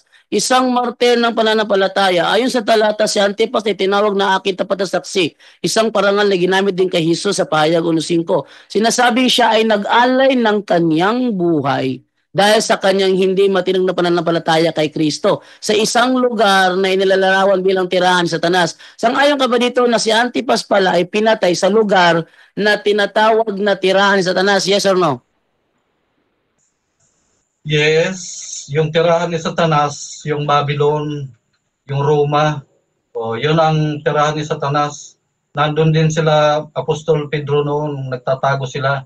Sila yung tinatawag na Antipas, mga pinagpapatay ng papasi, mga taong tapat na saksi. Next question. Sa mga inaamin mo na itong Antipas, hindi ito ang tirahan ni Satanas, kundi siya ay isang tao na pinatay ng dahil sa kanyang pananampalataya. Yes or no? No, hindi mo naintindihan. Yung Antipas, group of people na pinatay sa lugar kung saan naroon yung trono ni Satanas. Alam nga naman, iisa lang yung saksi ni Kristo. Marami yan. Mga taong tapat kay Kristo, pinagpapatay doon sa Roma, sa Vatican. Next question. Na yun. Nasaan ang ebidensya mo na yung Antipas sa Revelation 2:13 is a group of people? Nasaan? Yan yung Revelation 2:13. So basahin ulit natin. Objection moderator. Time stop muna, time stop. Okay. Objection bro. Proceed muna bro. Ayoko yung kausap ko is lutang, no? Ang gusto ko, ang tanong ko sa kanya kasi, nasaan ang ebidensya niya? Objection bro, sige. Nasaan ang ebidensya niya na ang Antipas sa Revelation 2:13 is a group of people. Yun ang tinatanong ko sa kanya, yun ang ibigay niya. Huwag siyang magpaliwanag ng kanyang sariling haka. Okay. Ganyan ang ebidensya, moderator. Okay, so again, nag-object ka bro dahil naghahanap ka ng Referensya. kung saang referensya yun or kung saan niya nakuha yun. Brother Ruben, meron ka bang counter objection dun bro? Bago ako hahatot. Proceed bro. Ang ating negative, yung madilim yung utak, hindi niya naintindihan itong Revelation 2:13. Objection. Alam nga naman nag-iisa lang yung nag-iisa lang yung saksi ni Kristo. Wait lang bro Ruben ha. Yung sa rules kasi natin bro, yung sa bawal banggitin yung mga physical bro pa. So nababanggit mo yung utak bro. At hindi ko pinapayagan yan bro ha. So ganito bro, doon ka muna sa natin bro. Objection, counter objection mo. Direct ka sa akin. Ano ulit yun bro? Bro Ruben. Wait lang, yung actually mga kapatid, pumasok pa itong objection. Ako na bro, inaayos ko kasi ito yung sige. Sige bro. So direct ka na sa moderator bro ha. Ano yung ulit yung counter objection mo bro? Okay. Ang hinahanap ng ating negative, yung ebidensya. Yung salitang group of people, ganun ba? Yung maramihan. Yes, prophecy ito eh. Ang hinahanap lang niya bro, yung reference bro, yung book na title ba yan or magazine or anything na yun lang naman yung tanong. So, however, in-entertain ko to kasi pumasok pa siya. 1 segundo lang talaga to. At wala ka din pagkakataong sumagot, Brother Ruben, kung ipapatuloy ko ba. So, ang gagawin na lang natin, in-entertain ko naman yung objection nyo at proceed na lang tayo sa rebuttal, mga kapatid. So, mga kapatid, dyan nagtatapos ang second cross ng ating negative, mga kapatid. At dako tayo sa kanyang presentation. Ayan. Brother Ruben. Bro. Wait lang, 1 minute. 1 minute muna. Ayusin ko lang itong line Sige, ko, sige. nabulok yung linya. Sige bro. So, 1 minute break tayo mga kapatid. At pa-shoutout muna tayo sa ating mga nasa live. Shoutout kay Pastor Eric Villanueva. Talo si Brad Jando. Di pala kaya kayo uubra kay Cap Ruben ng Kilada. Shoutout din kay Al Ascura. Unang Korinto 16:1 verse 2. Kaya't may abuluyan o koleksyon sa araw ng linggo dahil may pagkakatipon ng linggo. Dahil kung Sabado ang pagkakatipon, dapat Sabado rin ang abuluyan o collection. Shoutout din kay Regan Mendoza. Hindi to pwedeng bagitin bro. Shoutout din kay yung naka-Hebrew. What is the history of Antipas? Herod Antipas, born 21 BCE, died after 39 CE, was the son of Herod the first, the great, who became tetrarch, ruler or minor principality in the Roman Empire of Galilee in northern Palestine and Perea east of the Jordan River and the Dead Sea, and ruled throughout Jesus of Nazareth ministry. At shoutout din kay Pfizer Rose Cloud. Ang mga bakla sa Biblia sinusunog at walang lugar sa langit. Pero sa RCC, blessingan. Shoutout din kay Rain Chat GPT. Shoutout din kay J.N. Nuerbas. Patunayan nga na bakla. May bakla dito. Shoutout kay Jeng Jeng. Bakit ang SDA dahil hindi umiinom? Wala na ba silang kasalanan? Ha ha ha.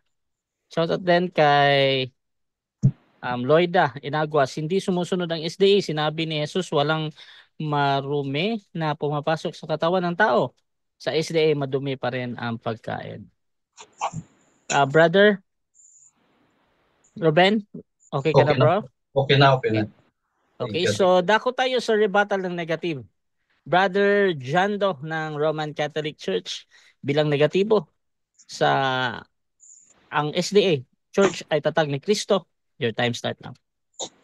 Actually, ang debate ito kanina pa sana tapos. Tapos na to. Pinagbigyan ko na lang para hindi masayang yung oras.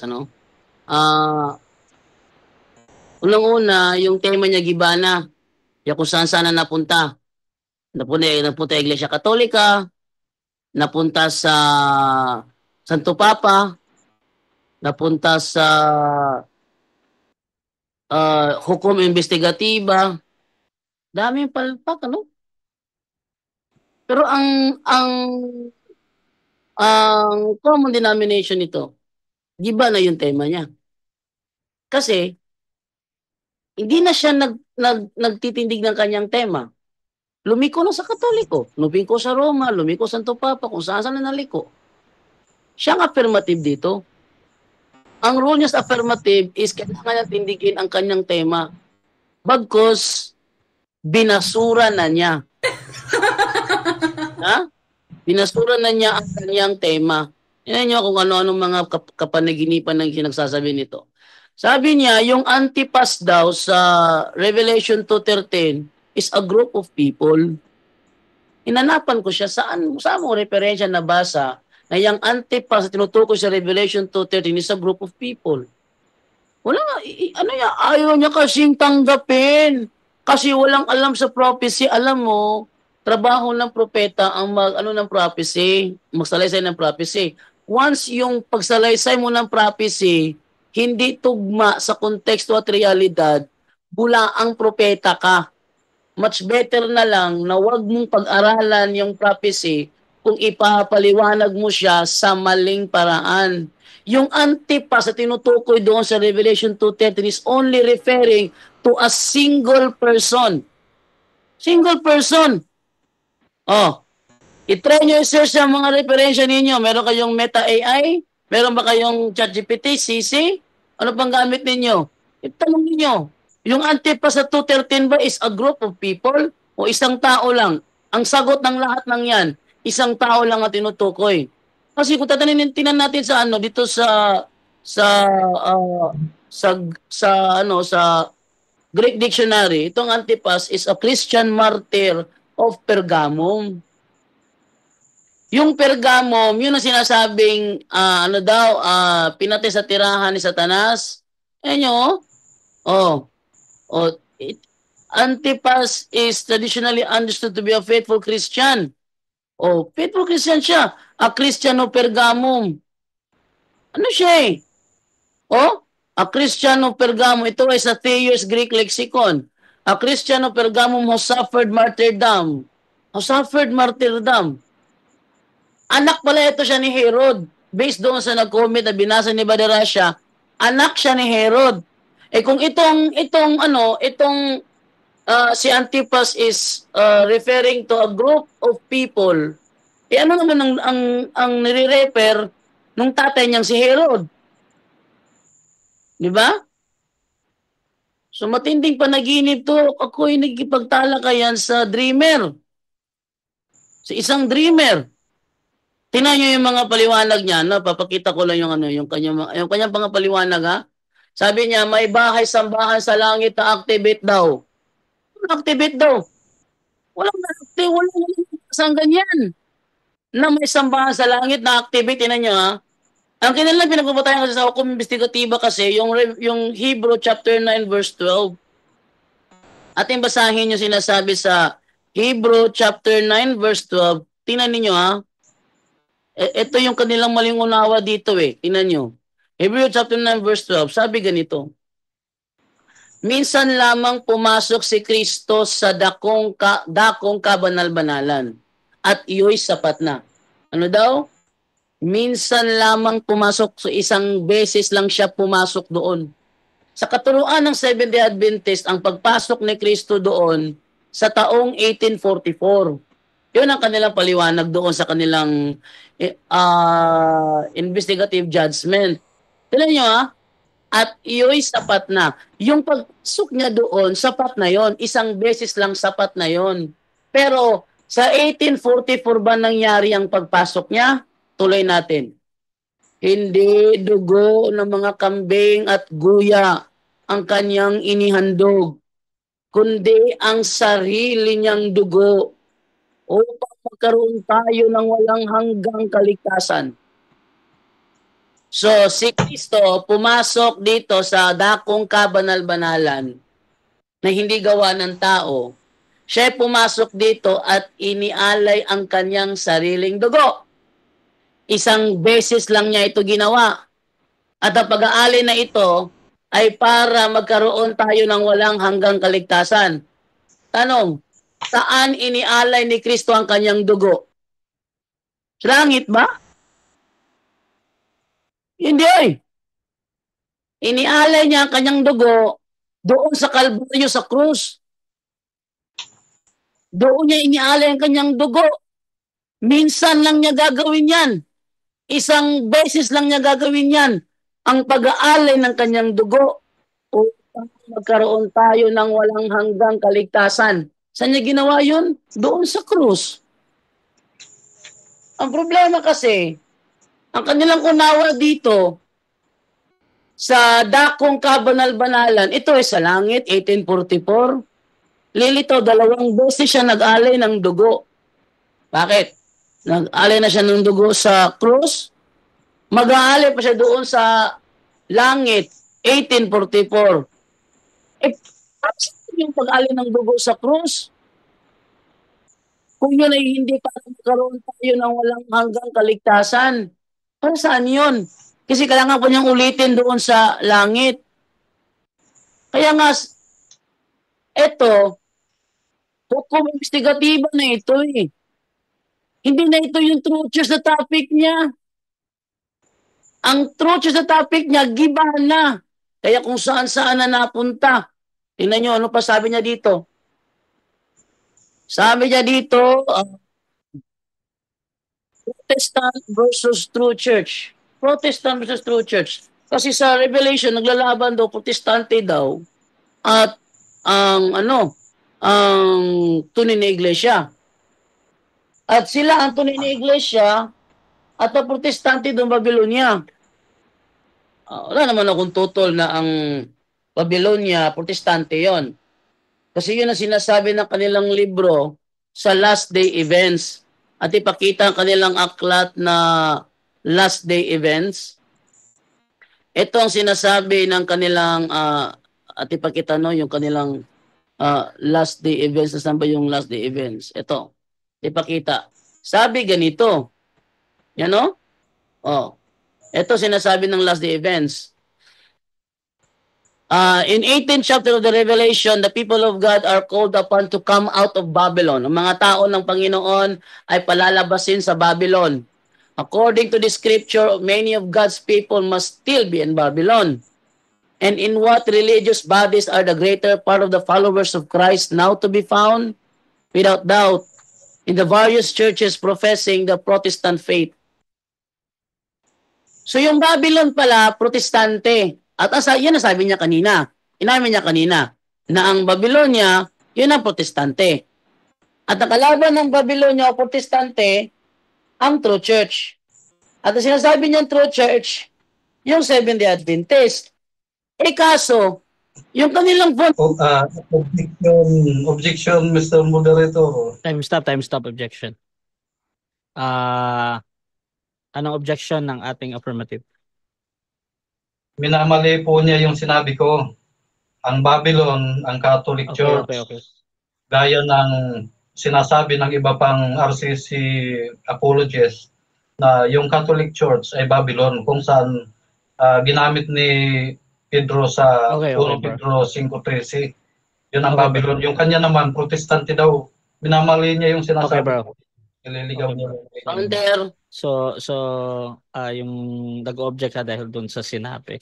Brother Jando, counter objection, bro.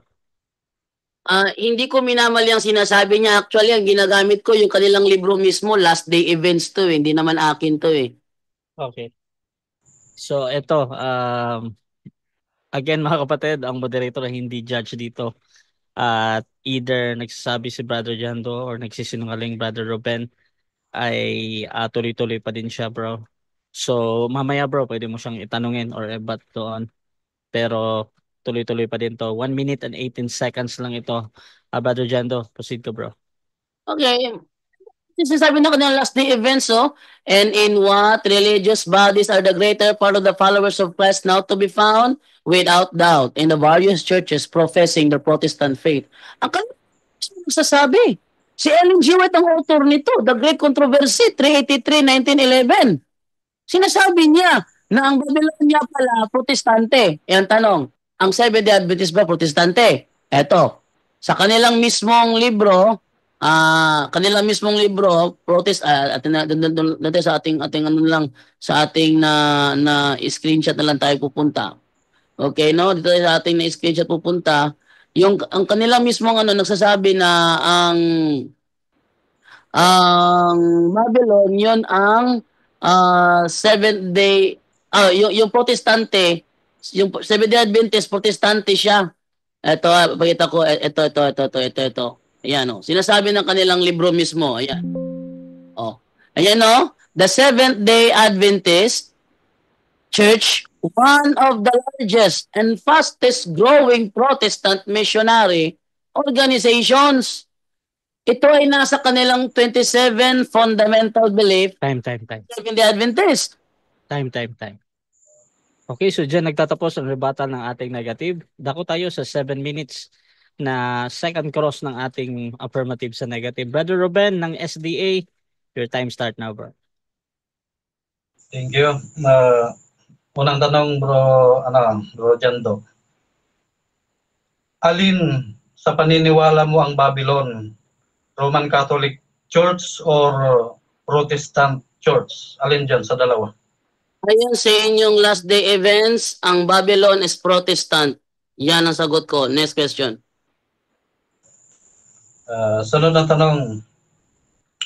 Ayon sa inyo, sa aral nyo ng Katoliko, sa mga libro nyo, tinatanggap mo ba na ang Roman Catholic Church ay yung Babylon na tinutukoy sa 1 Pedro 5:13? Objection, moderator. Yes, Time stop. Okay, objection natin. Ang tinatanong niya na sa akin, moderator, sangayon ba daw ako sa libro Katoliko daw na ang Babylon daw ay Roman Catholic Church? Ang topic natin, SDA True Church founded by Christ. So malayo ang kanyang tanong sa aming topic, moderator. Okay. Meron bang counter objection doon bago ako hahatol? Counter po. Proceed. Sa kanyang rebuttal kanina, inulit-ulit niya yung Babylon na yan eh. Ngayon, nung tinatanong siya, tumatakbo na. Huwag siya matakot. Sagutin yung Okay, tanong. Okay, so ganito mga kapatid ha. Sa objection na ito, medyo ang gusto lang ni Brother Jando ay magtanong ka, Brother Ruben, doon sa patungkol sa Seventh-day Adventist ba? At hindi daw sa Catholic. Ngayon, gusto ko lang i-confirm ulit kay Brother Jando. Next question mo ba to, bro? Or sasagutin mo? Next question, bro. Proceed, Kasi, bro. Proceed na, bro. Okay na yan, bro. Next question. Sunod na tanong. Kanina nabanggit mo na hindi na-activate ang bahay sambahan sa langit. Kung may mabasa tayo, letra por letra, talo ka. Time stop. Bro, hindi ko pinapahintulutang may tanong yan, bro. Ayon sa ating rules, bro. Next question tayo, bro. Pwede mong i-rephrase yan, bro, ha? Huwag lang yung sa challenge question talaga. Proceed. Next question. Okay. Ibahin natin yung tanong. Revelation 11:19. At nabuksan ang templo ng Diyos sa langit. Anong sabi diyan sa ni Pablo sa Hebreo? Pumasok si Kristo sa kabanal-banalang dako. Tanong, ano ang gagawin ni Kristo bilang punong pari? Sa iyong pagkaunawa. Sige nga. Okay, sa aking pagkaunawa, ang pag-aalay ng kanyang dugo nangyari na doon sa cross, hindi sa langit. Next question. Sunod na tanong, bakit naniniwala ka ba si Kristo na sa ngayon ay siya yung punong pari at mayroon siyang ginagawang pagtubos? Yes or no? Objection. Time stop. Okay. Objection. Negative. Ano yan? Ang mga katanungan ni Ruben Aquilada lalong lumalayo sa paksa. Okay, so again, this is out of topic para kay Brother Jando. Brother Ruben, meron ka bang counter objection lang? Counter. Proceed, bro. Nagtatanong lang po ako base sa kanyang mga nilatag kanina sa rebuttal. Okay. Saan pa ba ako magtatanong kung di galing sa kanyang sinabi? Harapin mo yung tanong, huwag kang tumakbo. So, ang objection kasi dito patungkol sa out of topic, ibalik ko muna kay Brother Ruben. Bro, yung tanong patungkol sa pagiging punong pare.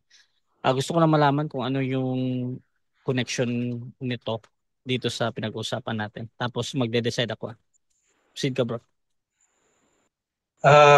Ang tinatanong ko siya kasi sabi niya kanina na si Kristo daw ay hindi pumasok doon sa most holy place. Doon lang daw sa cross. Hindi, ang tanong kasi, anong connection nung Pangulong wait lang, topic mo na is the True Church? Wait lang, bro. Sige. Bro, pakibuo nga, bro. Bro. Bakit mo tinatanong ito? Tinatanong ko siya kanina kasi nilalayo niya na sabi ko kanina, talatag ko, si Kristo bilang punong pari nangangasiwa sa langit at yung iglesia dito sa lupa na sinisimbolahan ng iglesia sa langit, yun ang SDA Church. Okay. Kaya nga may punong pari, yung pinapangasiwaan niya, yung kanyang bayan dito sa lupa. Okay. Kaya napunta doon sa pagtatanong ngayon tungkol sa high priest. Okay, so yan, tinatanggap ko yan, bro, as a valid question at kinoconnect mo yan sa topic ko. Now, dito tayo kay Brother Jando. Bro, pwede mo itong sagutin ng 10 seconds, bro, or sa 20 seconds, bro, or sabihin mo lang next question. Sige, bro. Proceed, bro. 10 seconds. Hindi ako sumasang-ayon na yung sinasabi niyang sa langit is sumisimbolo sa Seventh-day Adventist Church. Hindi ako sang-ayon doon. Kaya yung tanong niya para sa akin, out of topic yun. Next question. Okay. Sunod na tanong. Alin ang sinisimboluhan ng bahay sambahan sa langit o sanctuaryo sa langit? RCC, Roman Catholic Church o Seventh-day Adventist Church? Alin sa dalawa? Mamili ka lang. 10 seconds, moderator. Proceed lang. Ang kakasabi ko lang, yung sinusimbolahan noon, yung krus, kasi doon nag-alay si Kristo ng kanyang dugo sa krus, hindi sa langit. Next Next question. question. Objection, Mr. Moderator. Time stop. Objection. Brother Ruben, anong objection ba? Counter. Objection to bro. Hindi yun yung tinatanong ko. Iniiba niya eh. Okay. Iniiba Bro, niya. Ang tinatanong ko, yung santuario sa langit, yung pagsamba sa langit, Bro Ruben. alin ang sinisimboluhan? Okay, bro Ruben, akin na to, brother Jan to. Ginagamit niya dito bro yung 10 seconds bro na karapatan niya mag-explain kahit anong dahilan niya, bakit niya hindi sinasagot ng direct ba dahil doon bro. So, proceed lang ito, tuloy-tuloy ka brother Ruben. 10 seconds yung ginagamit ni brother Jan dito. Proceed ka brother Ruben. Wala ako, moderator, counter. Okay na yan bro, okay na yan bro. Proceed na tayo bro. Sige, okay na. Bro Ruben, proceed bro. Okay. Sunod na tanong. Kung tutol ka na ang SDA Church ang tunay, alin ang tunay? RCC o SDA? Alin sa dalawa? Objection, moderator. Time stop. Okay, objection ng negative, ano yan? Ang topic kasi walang kinalaman sa Katoliko. Ang topic kasi is about Seventh-day Adventist. Kung true church ba o hindi. Mas buti po tanungin niya ako kung ang Seventh-day Adventist Church ba ang true church o hindi. Para makasagot ako ng hindi. Ganoon lang. Okay. Another ito. Counter po. Proceed ka bro sa objection. Ang objection at ulit dito brother Ruben ay yung sa pagtatanong mo tila ba out of topic para sa kabila. Brother Ruben, proceed ka bro. Counter objection. Sa counter po muna ako. Proceed bro, counter objection. Hindi out of topic yan kasi dalawa lang ang naglalaban dito. Kaming dalawa eh. Representative siya ng RCC. Ako SDA. Ngayon ang tinatanong ko sa kanya, alin ang tunay? Kung tinututulan mo ang SDA na tunay na iglesia, yun bang sa'yo ay tunay o hindi? Madaling sagutin yan eh. Okay. Ayaw lang niya. Counter. Okay. Okay na. Isang objection lang at isang counter tayo ha. Hindi ba ako nakapag-counter, moderator? Hindi, ang objection mo bro, yung sa tanong niya bro kanina. Ikaw yung unang nagsalita nun. Sige. O dito bro, yung paliwanag ni Brother Ruben. Again, ang tanong kasi ay kung hindi totoo ang SDA, yung sa RCC ba ay totoo. Tinatanggap ko yan bro as pasok sa topic at valid question para sa akin. However, ikaw naman yung sasagot dito, Brother Jando. So, pwede ka bang sa 10 seconds bro or sa sabihin mo lang? Okay, proceed bro. 20 segundo. Proceed ka bro. Okay, ang tunay na iglesia, yung Catholic. Kasi meron talaga sa Biblia, Catholic Church talaga. Walang Seventh-day Adventist sa Biblia. Catholic Church ang mabasa sa Biblia. Next question. Anong Catholic Church? Roman Catholic Church o Adventist Catholic Church? Alin dyan sa dalawa? Pag sinabing Catholic Church, Roman Catholic Church yan. Ayon sa Alpha and Omega, yung Catholic Church may Santo Papa. At walang iba tinutukoy yan ang Roman Catholic Church. Next question. Okay. Ayon sa Alpha and Omega, kung itutuloy mo yung basa doon sa sinasabi mo, yung Roman Catholic Church ay naging Babylonia. Sangayon ka ba dyan o hindi? Hindi ako sangayon. Pwede ko ipakita ang referensya ngayon. Next question. So, mali ang pagka-quote mo sa Alpha and Omega na ang Roman Catholic Church, yung Universal, ay true church. Ang sabi dyan, kung itutuloy mo, naging Babylonia, tumalikod. Di aminin mo na nanghuhula ka lang, mali yung pag-quote mo. Hindi man ang pag-quote ko. Kaya ang sinabi, pwede ko ipakita. Kung request mo na ipakita ko ngayon din eh. Hindi na. Alam Next na question. natin. Next question. Okay. Sunod ang tanong. Saan mababasa sa Biblia na si Kristo ay nagtayo ng Roman Catholic Church? Okay, ang sabi ko, yung Catholic Church nasa Biblia. At sabi ng Alpha and Omega, yung Catholic Church may Santo Papa. Therefore, yung Catholic Church sa Biblia, yan ay referado sa Roman Catholic Church. Next question. Okay. Yung Catholic Church na sinasabi sa Alpha and Omega. Objection, moderator. Time stop. Okay, objection natin. Brother Jando, proceed. Yung tanong niya, sunod-sunod nang napunta sa Catholic Church. Ang topic ngayon, Seventh-day Adventist Church. Yun ang topic ngayon. At hindi ito comparative study. This is a debate. Okay. Again, ang objection dito ay patungkol sa pagtatanong na ang dapat itanong ay patungkol sa SD, hindi daw Catholic. Brother Ruben, meron ka bang counter objection doon? Counter po. Kaya Sige, naging proceed, bro. sunod-sunod. Kasi pumasok siya sa bitag sa una kong tanong. Ngayon, pinapalo up ko. Ngayon, dahil naipit na, umiiyak. O, ibahin natin. Okay, wait lang. Magde-decide muna na ako, mga kapatid. So, dito tayo sa line of questioning, mga kapatid, lalong-lalo na sa topic na medyo binabakuran ng ating negative, yung affirmative na dapat nga lang daw, doon lang siya magtanong. Ngayon, Brother Jando, nasa iyo naman yan, bro, kung iniintay ko lang naman talaga mag-object ka doon sa yung sunod-sunod na patungkol doon. Pero si Brother Ruben naman, ready namang mag-change yung phase ng questioning. Brother Ruben, proceed ka, bro, sa question mo, bro. Ano na lang to, bro, ha? 1 minute and 56 seconds. Proceed, bro. Okay. Ayon sa Revelation 12:17, ang SDA Church ang siyang nalabi. Tanong, tututulan mo ba yan? Meron ka bang idadagdag na hindi SDA Church yan? Yes or no? Yes, tinututulan ko. Unang-una, walang Bible scholar nagsabi na yung remnant dyan ay Seventh-day Adventist Church. Claim mo lang yan. At wala ring Bible version na nagsasabi na yan ay Seventh-day Adventist Church. Dahil puro mo lang claim yan. Next question. Okay. Anong church yan? Yung nalabi. Anong church? Ang nalabi tinutukoy dyan, mga Israelita yan. Kasi pag sinabi nalabi sa iglesia sa ilang, yung iglesia sa ilang mga Israelita yon. Siyempre, yung nalabi sa kanila, Israelita din. Hindi naman pwede yung Pilipino doon. Next question. Saan mababasa yun na yung nalabi ay yung mga Israelita? Yun. Isang talata lang. Yun ang sinabi na kasama mo si Denmar Santiago. Na ang hindi yun ang tinatanong ko. Time stop muna. Brother Ruben, mauna talaga yung wait lang, bro, ako muna, bro. Mauna yung objection, bro, ha.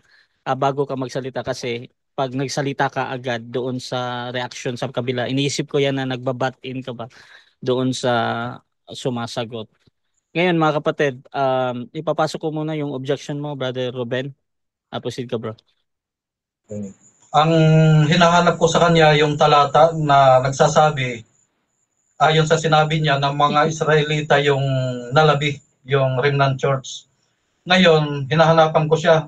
Tumatakbo siya doon sa sinabi ng iba. Tumatakas. Okay, so ang nag-object ka, bro, dahil ang hinahanap mo ay chapter and verse, no? Brother Jando, meron ka bang counter objection o ready ka nang sumagot, bro?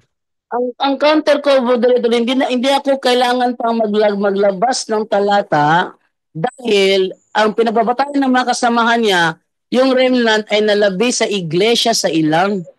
Yung iglesia sa ilang, mga Israelita yun, hindi naman Pilipino yun eh. Okay. So, iyan yung reason mo, bro, no? Ganito, bro, ginagamit ni Brother Ruben ngayon na kung ano yung tanong, yun yung sasagutin mo. 10 seconds. Now, ayan, okay. 10 seconds yung gagamitin ni Brother Jando dito. Proceed ka, bro. Yung nalabi sa iglesia sa ilang, sabi lang kasi iglesia sa ilang yung pinaglabihan nun eh. Israelita yun. Natural, Israelita yung nalabi. Alang magmani, ang sobra. Next question. Yes. Next question. Brother Ruben, next question, bro. Okay. Saan sa Revelation 12:17 yung sinasabi mong iglesia sa ilang? Saan dyan? Okay, wala akong sinasabing Revelation 12:17 na nagsabi doon, kasamahan mo si Denmar Santiago. Na yan daw iglesia sa ilang, sinasabi dyan sa Gawa 7:38, yung remnant niya, yan yung nasa Revelation 12:17. Ang nagsabi, yung kasama mo si Denmar Santiago, hindi ako. Next question. Okay. So, hindi ka pala sigurado na iglesia sa ilang yung nasa Revelation 12:17 kasi time na, bro. Time na bro. Time. Okay, so dyan nagtatapos mga kapatid ang rebuttal natin stage. Siyempre, dako tayo sa ating final conclusion. Pero bago yan, shoutout muna sa lahat ng nandyan mga kapatid. At sabi ni Rain, mahina sa prophecy, ginawang literal yung Revelation 12 verse 17. Shoutout din kay James David Alabado. Ako'y naawa sa Ruben na to, Brad. Ayos lang yan, Brad. Shots lang natin yan kahit isang baso lang. Shoutout din kay Tehe Jod Anibar, utak lutang na lutang, wala sa topic. Sabi ni Jay Anuevas, kanina pa yan, pinapasok topic niya. Ang layo naman. Shoutout din kay Jeng Jeng, lutang ang SDA sa kanyang tanong. Hahaha, syempre, Catholic Church ang tatag ni Cristo, no other than. At sabi naman dito ni James David, ang naintindihan ko kay Ruben, gusto niyang patunayan na sila ang tunay sa pamamagitan ng paninira niya sa Katoliko. Pero asan naman doon ang patunay na ang SDA ang tunay? Hay nako. Shoutout din dito mga kapatid kay Monsi Yohi. Thank you both debater for your time and effort at kay Bro Rasha, the fair moderator. Ayan. Shoutout din kay Spicer Cloud. Sinusunog talaga mga bakla sa Biblia. Dapat wag nyong konsintihin pero pinapapala nyo pa fornication relationship yan tapos pinagpala nyo. At shoutout din kay ito naka-Greek ulit yung pangalan niya. Sabi niya ay teka ha, tumatalon yung ating comment. Ayan. So, dito na tayo mga kapatid sa ating final conclusion. Mauna si Negative dito. 5 minutes bro. Sa iyong pagtutol na ang Seventh-day Adventist Church ay tatag ni Cristo. Your time start now, Brother Jando. Okay, thank you sa iyo, moderator. Kung nalala ninyo, di ba gabi-gabi ko sinasabi sa inyo, isa sa mga strategy ng Seventh-day Adventist para hindi sila maipit, kailangan nilang ilayo yung paksa. At yung sinabi niya kanina, nahulog ka na sa bitag ko. Sa madaling salita, yun ang kanyang paraan para maka-escape sa kanyang tema. Hindi ba? Kaya ako nag-objection, hindi niya ako naiipit eh. Hindi niya ako naiipit. Sunod-sunod lang yung mga katanungan niya. O sige, ating ipakita yung sinasabi kong referensya, no, ating ipakita yung sinasabi kong referensya kung saan sabi niya naging Babylonia daw. O ating ipakita yung referensyang yon. Yung sinasabi ng kanilang Alpha and Omega. Gusto ko, kung may Alpha and Omega ka dyan, volume 8, tingnan mo yung sa dictionary sa likod. Ruben Aquilada.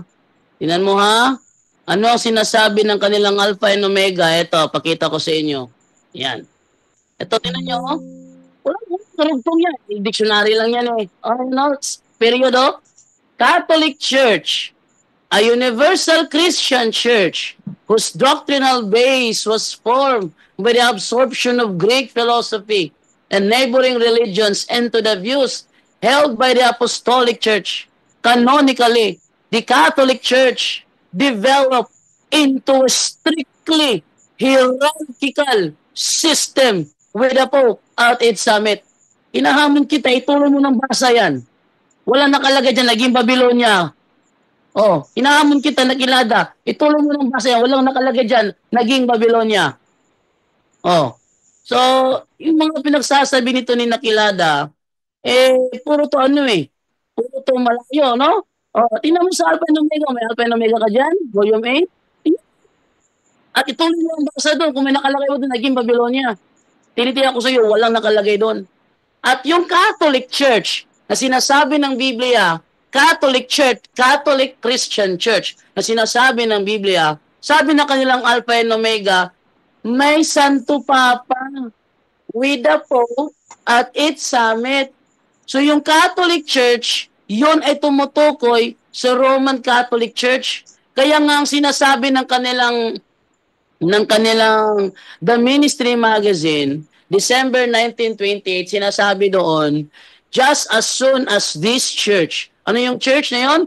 Referring to the Catholic Church established by Christ and His apostles, just as soon as this church joined herself to the state, she became the Roman Catholic Church. No? She became the Roman Catholic Church. sa madaling salita, yung, yung pagliko niya sa Catholic, hindi ako naiipit doon eh. Pero, negative ako sa tema mo.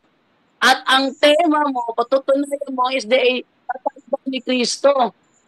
Walang tinatag si Kristo noong 1863 sa Battle Creek, Michigan, USA. At wala siyang inutusan doon. Bakit?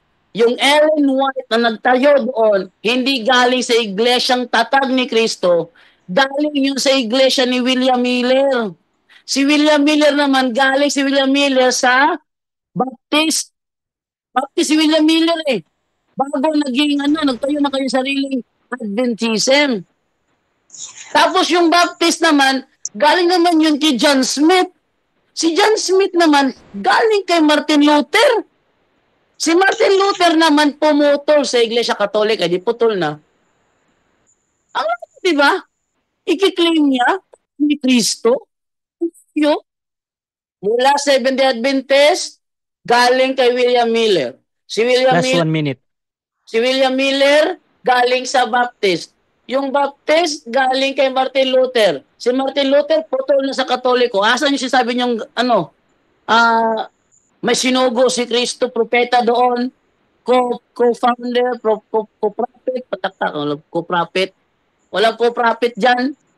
Kaya, yung kanyang tema, gibang-giba. Kaya ang ginagawa niya din, nakikita ng mga tao na giba yung tema niya, at sa mismo gumiba ng tema niya, pilit inililiko sa Catholic. Kaya pinagbigyan ko ng isa, sunod-sunod na. Yun ang problema doon. Ayun, yun ang strategy ng SDA. Para makaiwas sa pagkaipit, ililiko sa ibang paksa. At pag sumunod ka, doon ka na niya babanatan. Kaso nga lang, nag-object ako, hindi dahil sa naiipit ako, hindi niya ako naiipit eh. Hindi niya ako naiipit, Nag-object ako kasi yung itanong niya, wala na sa topic. Ang kadebate ko, ang affirmative dito, hindi ako. Negative lang ako dito Time. Oh. Okay, so dyan nagtatapos ang negative final conclusion. Dito naman tayo sa affirmative final conclusion sa kanyang pinatutunayan na ang SDA Church ay tatag ni Kristo. Brother Ruben, your time start now, bro. Okay, thank you. Ang ating negative ay kung ano lang sinabi. Nung tinatanong ko siya, alin ang True Church, SDA o RCC na yung nire-representahan. Hindi niya masagot-sagot. Pinapapili ko lang siya kung sasabihin niya RCC, di may follow-up yun. Takot siya doon sa susunod na tanong. Umiiwas. Hindi daw nailatag o hindi napatunayan. Kanina pa nga niya iniiba, nililis eh. Kasi yung katotohanan na nilatag natin, pilit niyang inilalayo. O, kandaraya yan. Ang SDA Church ay ang iglesyang hinulaan ng Biblia. Prophetic, Prophetic Church yan. Revelation 12:17, iglesyang nalabi mula sa bayan ng Diyos. So, ano yung bayan ng Diyos? Yung tinatag ni Kristo, bayan ng Diyos. Ano yung nalabi? Na tumutupad sa mga utos ng Diyos, ang Seventh-day Adventist Church. Yung kanina binasa natin, Revelation 10, 9-11, nilarawan dyan yung pagkabigo, yung panahon nila William Miller, dahil mayroong prophecy dyan na tumutukoy sa paglilinis sa langit. Lagi siya nag-object dahil doon makikita ang puno yung pasimula. 2,300 years malilinis ang sanctuaryo. Na-activate, Revelation 11:19, binuksan ang templo ng Diyos sa langit. Si Kristo pumasok para mga siwa ng final atonement.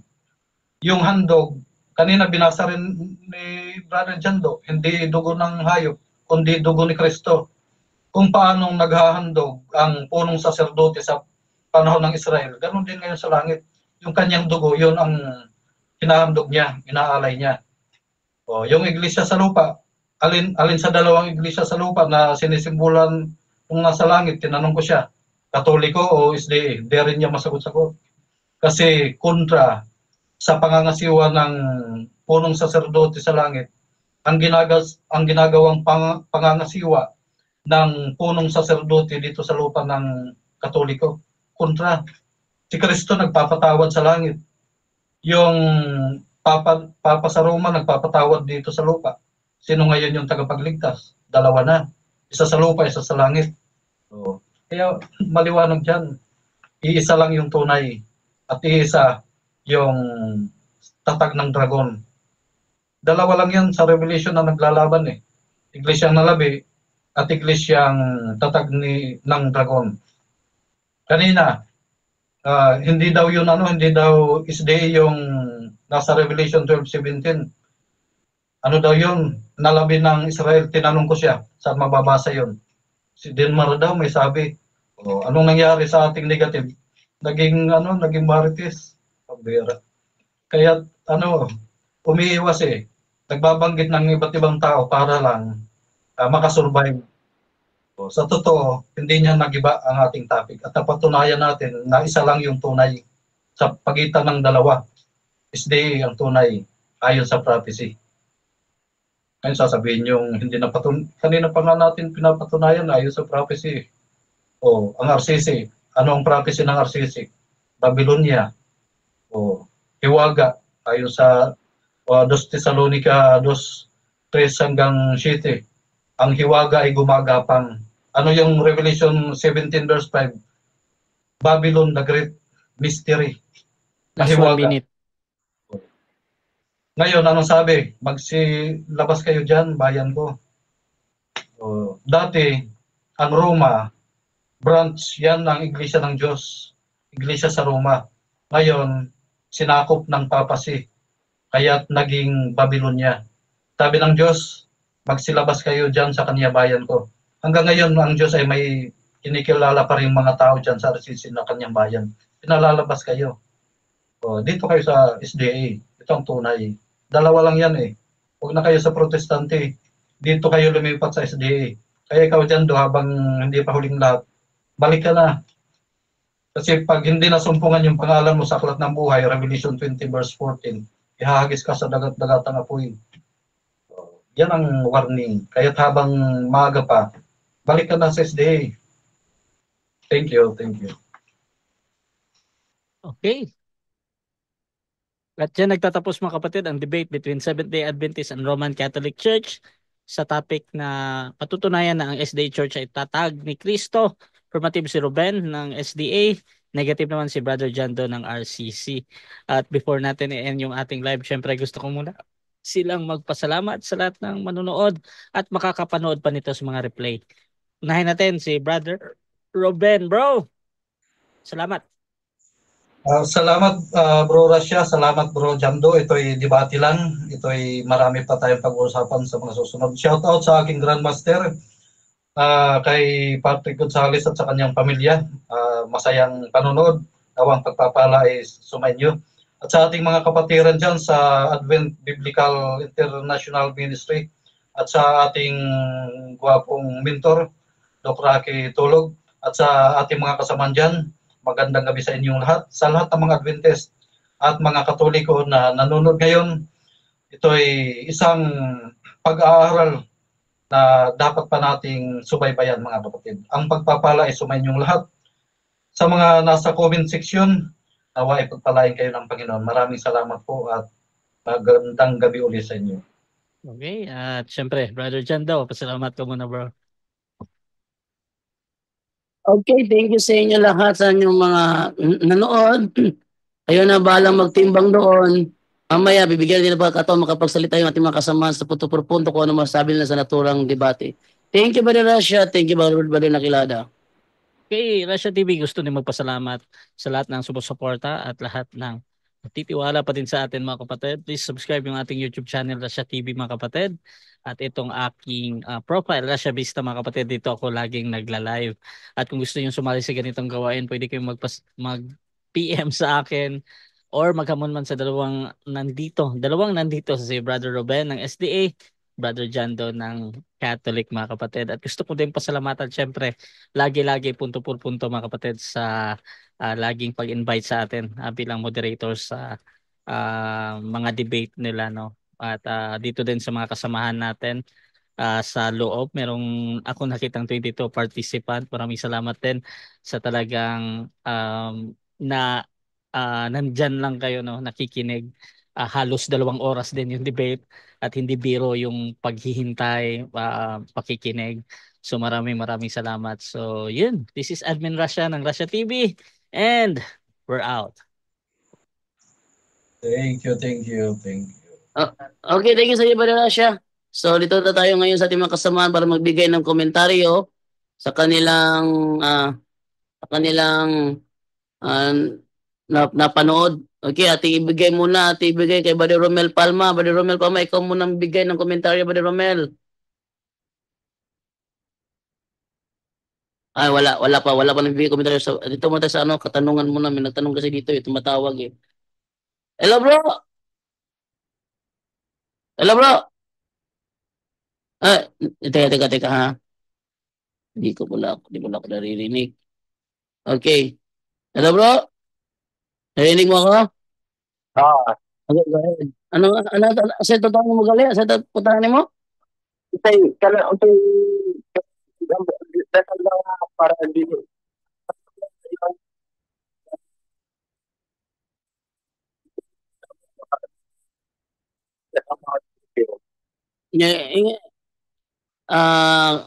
Tatagalogin makasama ka Tagalog, bro, dili?